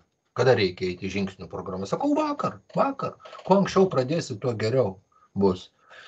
Turėjau keletą tokių globotinių, prie kurių irgi priėjau ir sakau, užtenka tau sėdėti, einam. Neturėjau tuo metu globinuko, dievulis nepasiūsdavo, priėjau pats, sakau, einam. Bet, lygiai tą patį sakau ir savo globotiniams, kurių turiu nemažai, kad naujoko nepalikti. Paaiškinti tiesiog, kad tai yra liga, kad tai yra progresuojanti liga, pasiaiškinti, galbūt pakalbėti apie draugiją, galbūt pasidalinti savo patirtimi. Ir va tokie dalykai, nes, žinot, kaip būna. Kaip mano galva veikia? Aš ateinu į pirmą susirinkimą, pabūnu su jumis, čia visi blaivus, visi gražus, visi gražiai šnekat, aš pašneku belenką, man paplojat, kavytė, arbatytė, viskas gražu. Mano nesveika galva, ir aš nenoriu gerti, ir mano nesveika galva sako, Jauniau, viskas su tavim gerai, tu gerti nenori, tau nieko daryti nereikia, nes aš daryti nieko nenoriu. Aš noriu, kad jūs už mane padarytumėt, kad jūs man tą tabletę duotumėt. Bet aš turiu pasakyti naujokui, mielas mano, darbas nelengvas, bet tu turėsi rezultatą. Patikėkit manim, aš nemačiau nė vieno žmogaus, kuris būtų praėjęs 12 žingsnių programą ir pasakytų, kad jin jam pakenkė. Jeigu jin jam ir nepadėjo, tai jis bent jau sužinos, kad jis padarė viską, kas šitoje vietoje įmanoma, ir galės nueiti ieškoti kito kelio. Nes programa paveiki ne visiems. Mūsų literatūroje parašyta, kad yra tokių, kurie dėja nepasveiksta. Yra tokių, bet jų nėra daug. Tai nepalikti to naujoko. Jeigu jis manęs paklausė, jeigu jis jau konkrečiai pas mane eina klausti, tai man ten, rodau į žmogų, kalbėkit su juo ir keliaukit, ir nėra ko gaišti. Anksčiau pradėsi, anksčiau baigsi. Žinot, mes girdėjau grupėse kažkada tai, negąsdinkim naujoko dievu. O viešpatie, tas naujokas su velniu pragyvenęs visą gyvenimą ir dabar į dievų išgąsdinsi. Davidas Būvis, rokeris toksai, nuostabus rokeris, yra labai gerai pasakęs, kad religija reikalinga tiems žmonėms, kurie bijo pakliūti pragarą, o dvasingumas reikalingas tiems žmonėms, kurie tame pragare jau pabuvojo. Dvasingumas reikalingas mums, mes tam pragare pabuvojom. Dievu mes naujoko neišgąsdinsim, bet jam mes galime labai aiškiai pasakyti, kad tavo noro ir tavo pastangų dėka Dievas padarys arba aukštesnioji jėga, padarys su tavim taip tą, ko tu pats nepajėgi. Reikia padrąsinti, reikia kartais, vėlgi, žmogui nelygus. Žmogui nelygus yra tokių, kurie pasišiaušia ir jie neis. Ką tu padarysi tokiam? Mūsų programos, mūsų knygos, 7 skyrius darbo su kitais, sako, nėra ko gaišti laiko su tokiu, kuris nenori ar dar negali sveikti, nes tu aukoji laiką bergždžiai, vietoj to, kad padėtum tam, kuriam galbūt reikia tavo pagalbos. Tai nežinau, Žilvinai, va taip aš manau. Nu, ačiū tau labai. Gerų naujų. Ačiū tau taip pat. Ačiū, Jaunutė, už atsakymą. Dar labai ačiū, kad pasakei, kieno šitie žodžiai, nes man jie labai patiko. Ir irgi atsakydavo į klausimą, kuom skiriasi religija ir tikėjimas. Ir aš nežinojau, kas tuo žodžius pasakė, tai dabar žinosiu, kad Davidas Būvis. Ačiū labai. Filosofas Schopenhaueris buvo žinomas filosofas. Pas jį yra dar geresni žodžiai. Sako, geriau visą gyvenimą tikėti, tikėti Dievu, o po mirties pamatyti, kad jo nėra, negu visą gyvenimą netikėti, o po mirties pamatyti, kad jis yra. Super. Prašau, Reniau, mikrofonas tavo. Čiūnionis, pas mane va taip toksai, paklausai, ką mane parodas yra. Bet kada vedi žingsnis, kuom vadovaujasi, ar pas tavai yra kažkokia metodika ar intuicija? Ir tas, bet pagrindas yra metodika. Todėl kad taip ėjo su manim globėjas. Aš noriu dar tiesiog įsiterpti, kad 2 kartus ėjau programa, žingsnių programa, 2 kartą jau turėdamas 5 metus veikimo, tam, kad nusinulinti ir pradėti gyvenimą naujai, visiškai naujai, nuo naujo lapo, su nauju žmogum. Ir norėjau viską pradėti iš naujo. Tai va, jau kada 2 kartą ėjau, visą metodiką jau ir žinojau anksčiau, iš seminarų, iš stovyklų, esu dalyvavęs daugelį seminarų su Amerikos žmonėm ir va tą patirtį visą laiką ir pritaikai ir jinai truputį pildosi, bet kiekvienas žmogus yra individualus. Ir va tada kartais prireikia ir intuicijos, bet jokiais būdais nesavivaliauti. Jeigu aš ko nors nežinau, aš skambinu savo globėjui. Aš šitoj vietoj neturiu patirties. Jeigu mano globėjas nežino, jo globėjas žino, žinot, mes mafija, mes surasime atsakymą. Bet savivalės čia negali būti. Žinai, yra tokie labai svarbus dalykai, prieš pradėdamas globoti, aš visą laiką paklausiu žmogų apie vaistus. Nes čia yra nemaža problema visose draugijose ir dažnai mūsų prieteliai patys išsirašo savo tos vaistus, juos vartoja ir keičia tą savo būseną ir taip toliau. Tai mano būna 3 klausimai. Pirmas klausimas, tu vartoji vaistus? Atsakymas taip. Tau juos išrašė gydytojas? Atsakymas taip. Išrašydamas tos vaistus gydytojas žinojo, kad tu turi priklausomybę alkoholio? Dažniausiai atsakymas buvo ne. Tai eini pas savo gydytoją, pasakai jam apie savo priklausomybę, pasitarė dėl tų vaistų ir dažniausiai iki 3 žingsnio tų vaistų nebereikia. Dažniausiai. Tai tokie dalykai. Jokiais būdais nežinau, aš nebijau pasakyti, kad aš nežinau. Nežinau šitoje vietoje. Nežinau ir viskas. Lygiai taip pat, kaip pasakyti ne. Negaliu šitoje vietoje kažką tai pakeisti ar padaryti. Susitaikyt belieka. Anksčiaugi stengdavaisi pramušti tą sieną. Dabar pasižiūri, kad už 3 metrų durys yra. Išeičių visą laiką yra. Ačiū. Ačiū labai. Bet irgi dėl vaistų atsakymą gavau, nes aš irgi visą laiką klausiu pas globotines ar vartoja vaistus, bet vat pasitikslinimo, ar gydytojas žinojo, kad tu esi priklausoma prieš skirdamas vaikus. Va šiandien man labai bus gera nauja patirtis. Ačiū tau labai, Jaunutė. Dažniausiai gydytojas nežino. Čia yra didelė paslaptis. Mūsų paslaptis. Taip, mikrofonas laisvas, prašom, uždavinėkit klausimus. Labas vakaras, alkoholikė Vita. Ačiū Jaunė už įspūdingą kalbą, beveik apsiašarojo vietom. Norėjau paklausti, aš esu virš pusės metų blaivybė ir esu išsiskyrus ir turiu 20 metų dukrą. Ir mano vyras visą laiką sako, aš netikiu, kad jį negeria, melagė, spekuliantė. Aš dukrai tik pasakau, neklausyk, ką jis sako, apsimes, bet man asmeniškai širdžiai labai blogai ir aš nežinau, ką tokiu atveju daryti, kai žmonės tau primena, kad tu negali negerti, kad tu alkoholikai tokie yra, jie tokie, vadino, jos tokiais, net nesikreipia vardais. Ir ką mano atveju daryti ir aplamai ką daryti, jei žmonės primena tą alkoholinę baisį praeitį. Ačiū. Geras klausimas, dėkui už jį. Jisai pakankamai dažnas klausimas.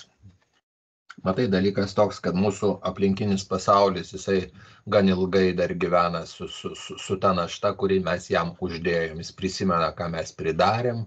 Prisimena tiek artimieji, tiek... Aš prisimenu, aš jau negeriau 10 metų ir kažkaip į kelionę išvykau ir žinojo tik mano biznio partneris. Tai praėjus savaitėj prieina inžinierius ir sako, jaunus kartais neužgeria. Aš 10 metų negeriu. Aš 10 metų sveikas, o jam toks klausimas. Kitas dar toks atvejis buvo, vienas iš mūsų grupės žmogus, sako, aš 7 metus jau buvau negeria, sutinku kaimynę, ir jam sako, oi, jau dabar puikiai atrodai, 1 metų jau negeria, jis 7 metus negeria. Va tie iš artimųjų žmonių šitie dalykai labai ilgai išeidinėja. Ir aš visai nepikau. Aš jums pasakysiu tokį dalyką.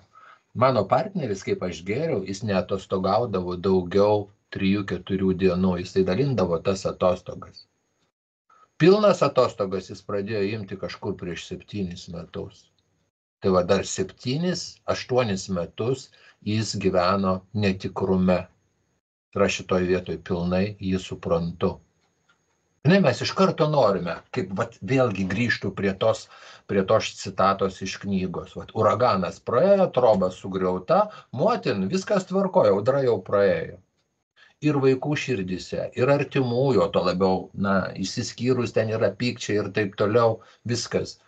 Tas tikėjimas greitai neateina. Šitoj vietoje reikalinga kantrybė. Šitoj vietoje reikia paklausti savęs, o kiek aš šikau tą gyvenimą savo artimiesiems?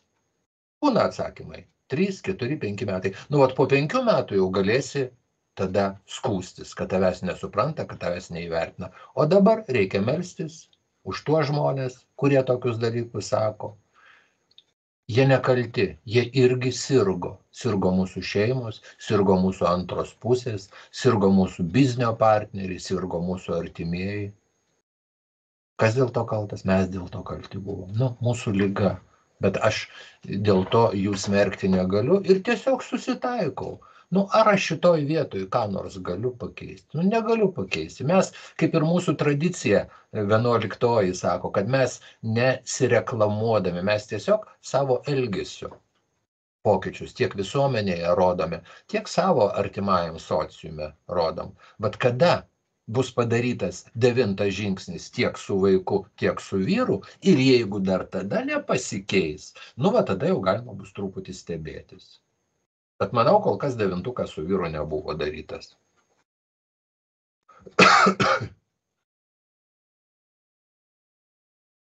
Taip, aš einu dabar tik 4 žingsnį. Tai va, po truputį, dabar neskubėk, įsijung kantrybės, viskas bus gerai, žinok, netokie santykiai atsistato.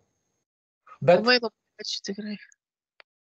Bet kaip mūsų literatūroje irgi parašyta, gali ir nebeatsistatyti. Gali būti taip, kad žmogus tavęs nesupras, tau nepasakys, kad aš tau atleidžiu, ar man nieko nereikia padaryti, būk dabar tokia ir sveik po truputį. Gali būti ir taip, bet tavo sąžinė bus rami. Tu padarei, kas nuo tavęs priklauso. Ačiū labai, Jaunutė. Taip, Diana, mačiau kėlį rankytę, prašau, mikrofonas tavo. Labas vakaras, Diana, alkoholikė. Ačiū, Jauniau, už pasidalinimą. Ne pirmą kartą tavęs klausausi. Dėkinga labai. Sakyk, taip greitai 9 prašokai, kad jisai gazdina visus. Galbūt galėtum iš savo patirties pasidalinti. Gal finansinę žalą atitaisyti dažniausiai gazdina žmonės. Galbūt mirusiems rašei laiškus. Galbūt gyvūną nuskriaudėjai ir kad nebūtų va taip augų. Galbūt galėtum keletą pasidalinti, kas nėra labai asmeniška. Ačiū tau labai. Supratau, dėkui už klausimą. Labai fainas klausimas, labai svarbus klausimas. Kas liečia finansinės žalas, tai jas atlyginti paprasčiausia. Tai yra pačios lengviausios žalos. Atrodo sudėtinga, didelės sumos. Bet tu ateini pas savo kreditorių ir pasakai, kad aš pajėgus tau gražinti pinigus tokia tvarka. Tu nusistatai tvarką, kuri yra tau priimtina ir tu išgalėsi ją padaryti. Nemeluodamas, išdėstai ten į 2, į 3, net į 5 metus. Žinok, kreditoriui daug geriau gauti iš tavęs bent kažkiek, negu negauti nieko. Yra žmonių, patirtis tokios, yra žmonių, kurie darė 9 Meksikos narkomafijai. Ten bičias buvo jos pamovęs ant $10 000 ir vaikščiojo visą laiką susigūžęs, nes žinojo, kad jį gali persekioti ir bet kada nušauti.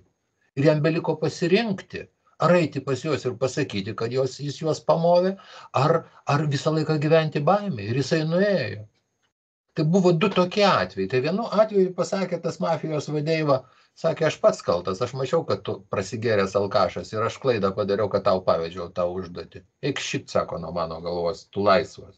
Va, vienas taip pasakė, o kitam reikėjo sudaryti sąrašą ir jisai sudarė tą sąrašiuką, grafiką, pagal kurį jis grąžins skolas. Taip, kad skolas grąžinti daug paprasčiau. Žinot, vėlgi kitas atvejis. Bičias padarė draudiminį įvykį, apmovė tą draudimo kompaniją, kad jis ten buvo girtas ir jis dabar tą 9 turi, jam reikia jį padaryti.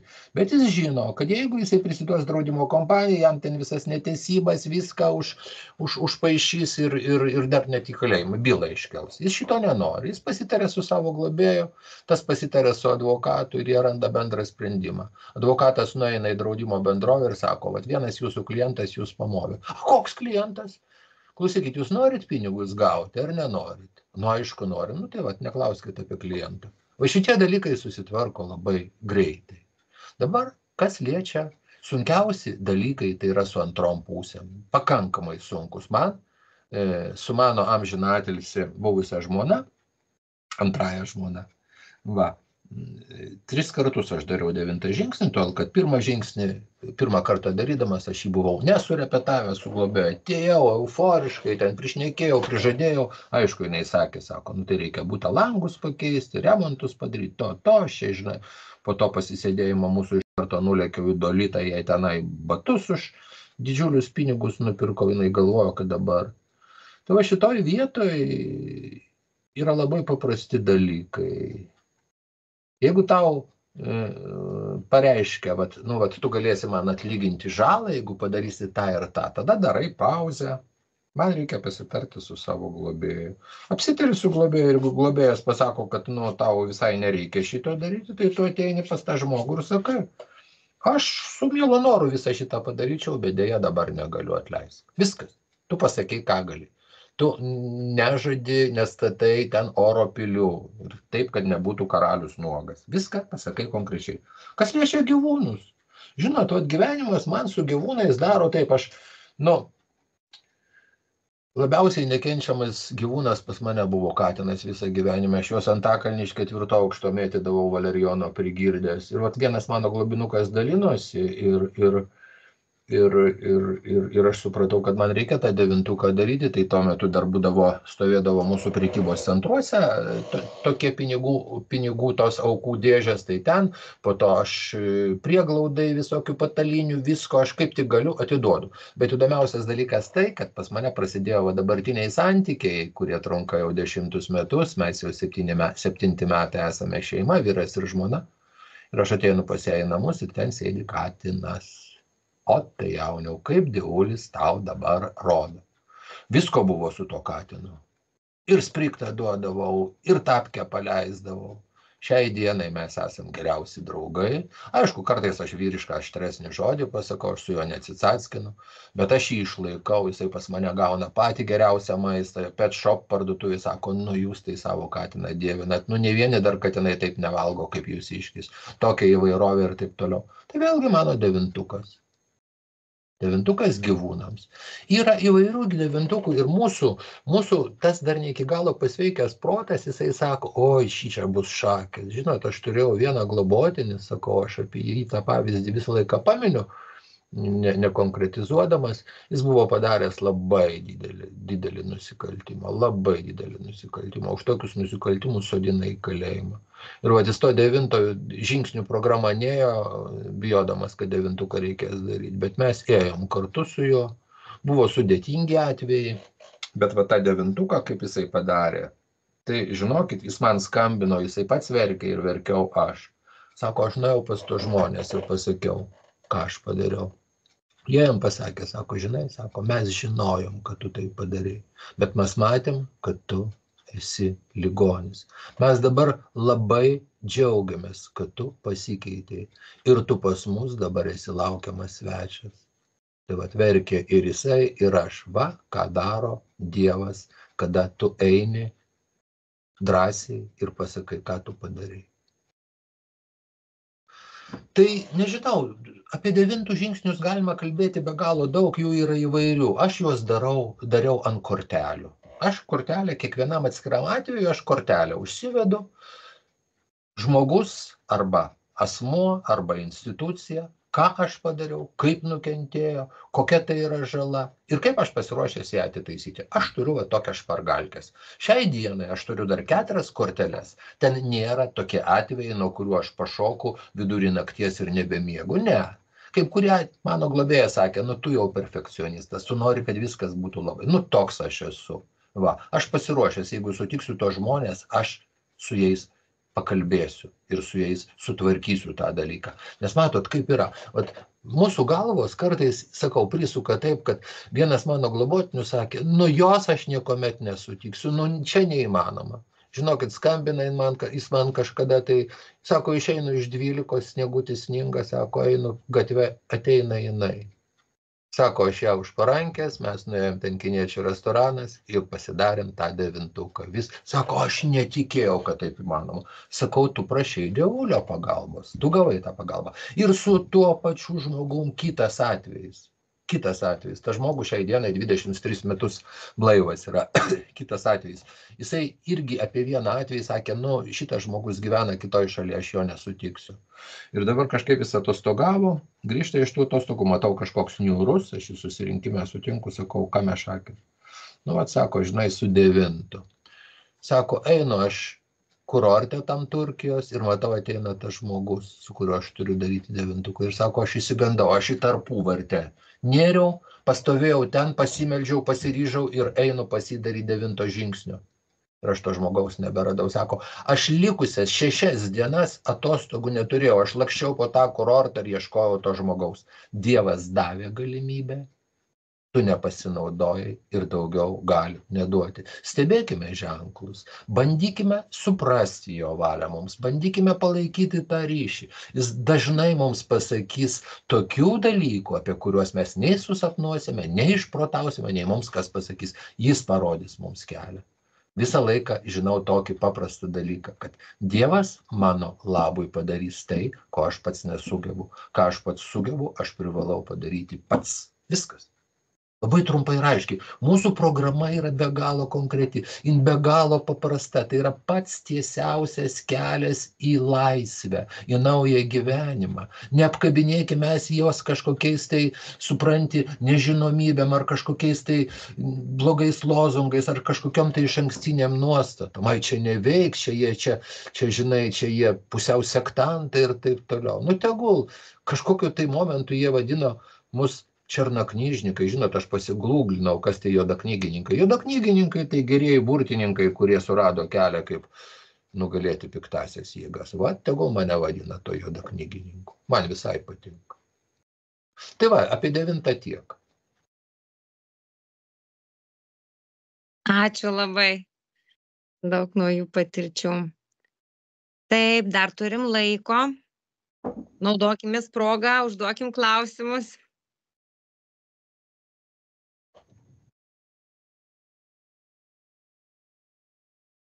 Giedrius alkoholikas, aš... Sveikas, Giedriu. Jo, ačiū tau, Jaunai, taip įdomiai dalinaisi, irgi kažkaip senai,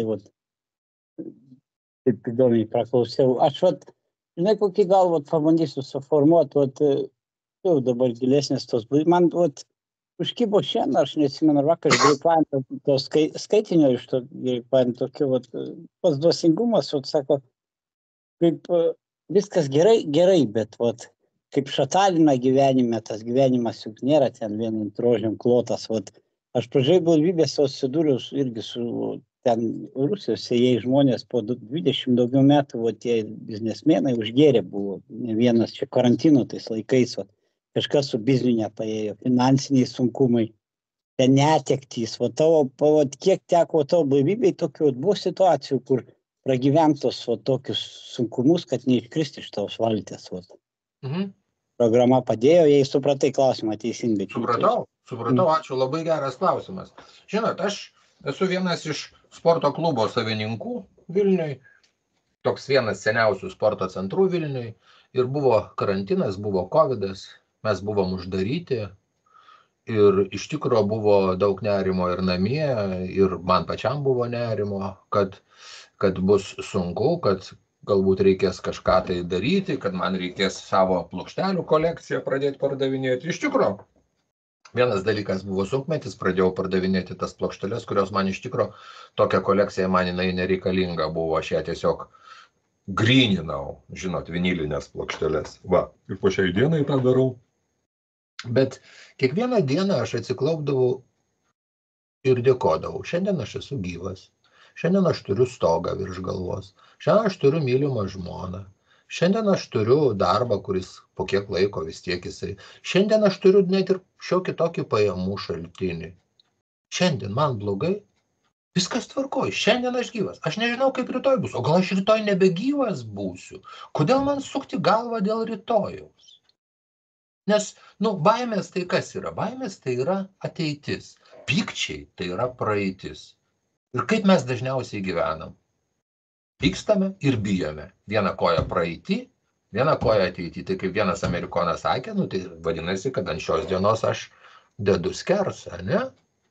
Mes mokykimės gyventi šią dieną. Viena mergytė grupėje 12 labai fainai pasakė, žinot, mes gyvenam vienos dienos rėmuose.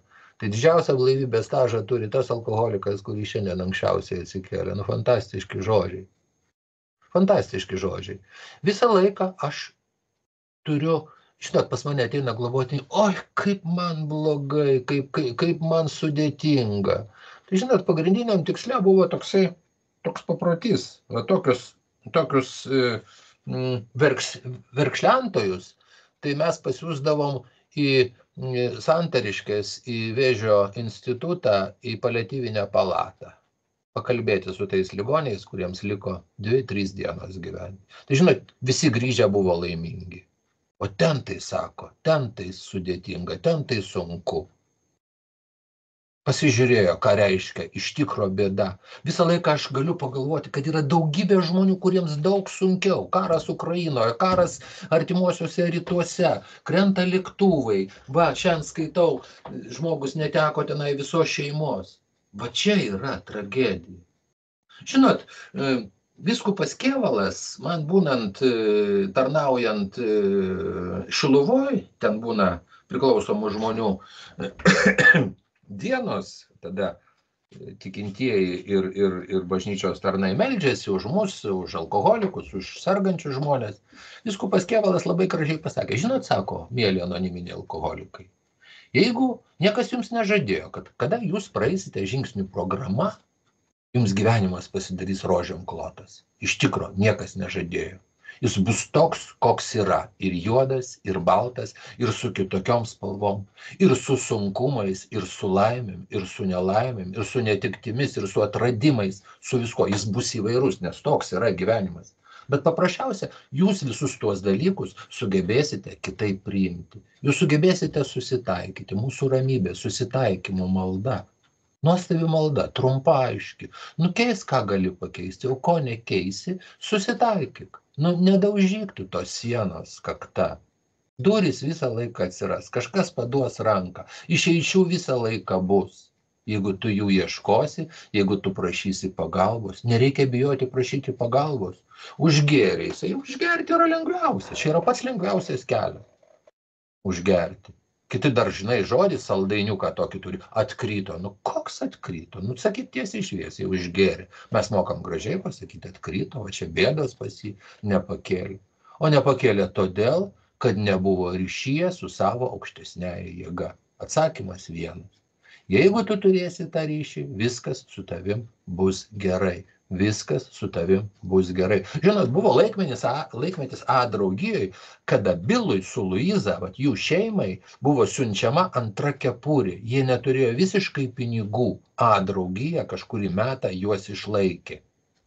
Bet jie nepalūžo. Jų dėka mes šiandien turime draugiją. Taip kad visi šitie dalykai sudėti mūsų programoje. Reikia ją labai gerai priimti ir ją taikyti. Kaip aš sakau savo globotiniams, chebra, dabar mes baigiam, jūs gaunat instrumentus. Instrumentai guli toj lentynėliai. Jums svarbu nepamiršti, kad jie yra. Ir kurį pasiimti, visą laiką žinoti ir jį pavartoti. Ir viskas bus tvarkoj.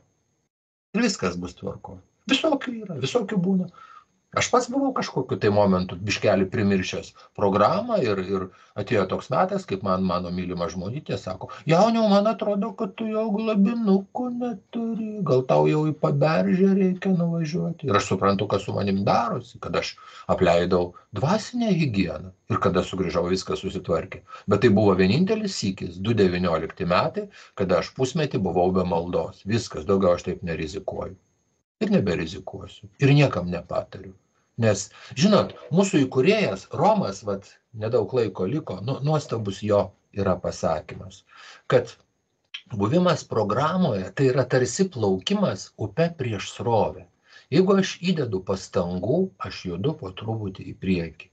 Jeigu aš mažiau tų pastangų įdedu, aš sustoju vietoj. Jeigu aš visai jų neįdedu, mane srovė neš ir gali atnešti prie to leptelio, ant kurios stovės taurelį. Ir aš, būdamas alkoholikas, neturėsiu kito pasirinkimo. Ir taip dažniausiai būna. Ir po to ateina žmonės ir sakė, aš apleidau dvasinės. Aš nevartojau dvasinių vaistų. Kas yra dvasiniai vaistai? Yra. Arba dvasinis maistas. Tai yra malda, apmąstymai, žinios perdavimas, visi tokie dalykai. Tai tiek. Ačiū labai. Ir mačiau dar Diana ranką pakėlė, tai dar minutėlę turim. Diana alkoholikė. Jaunių čia apie lozungus, tai sakyk, kai sako, kad nešk subinę protas ateis. Kaip tau sekėsi, ar jisai atėjo? Čia apie susirinkimus eina kalba.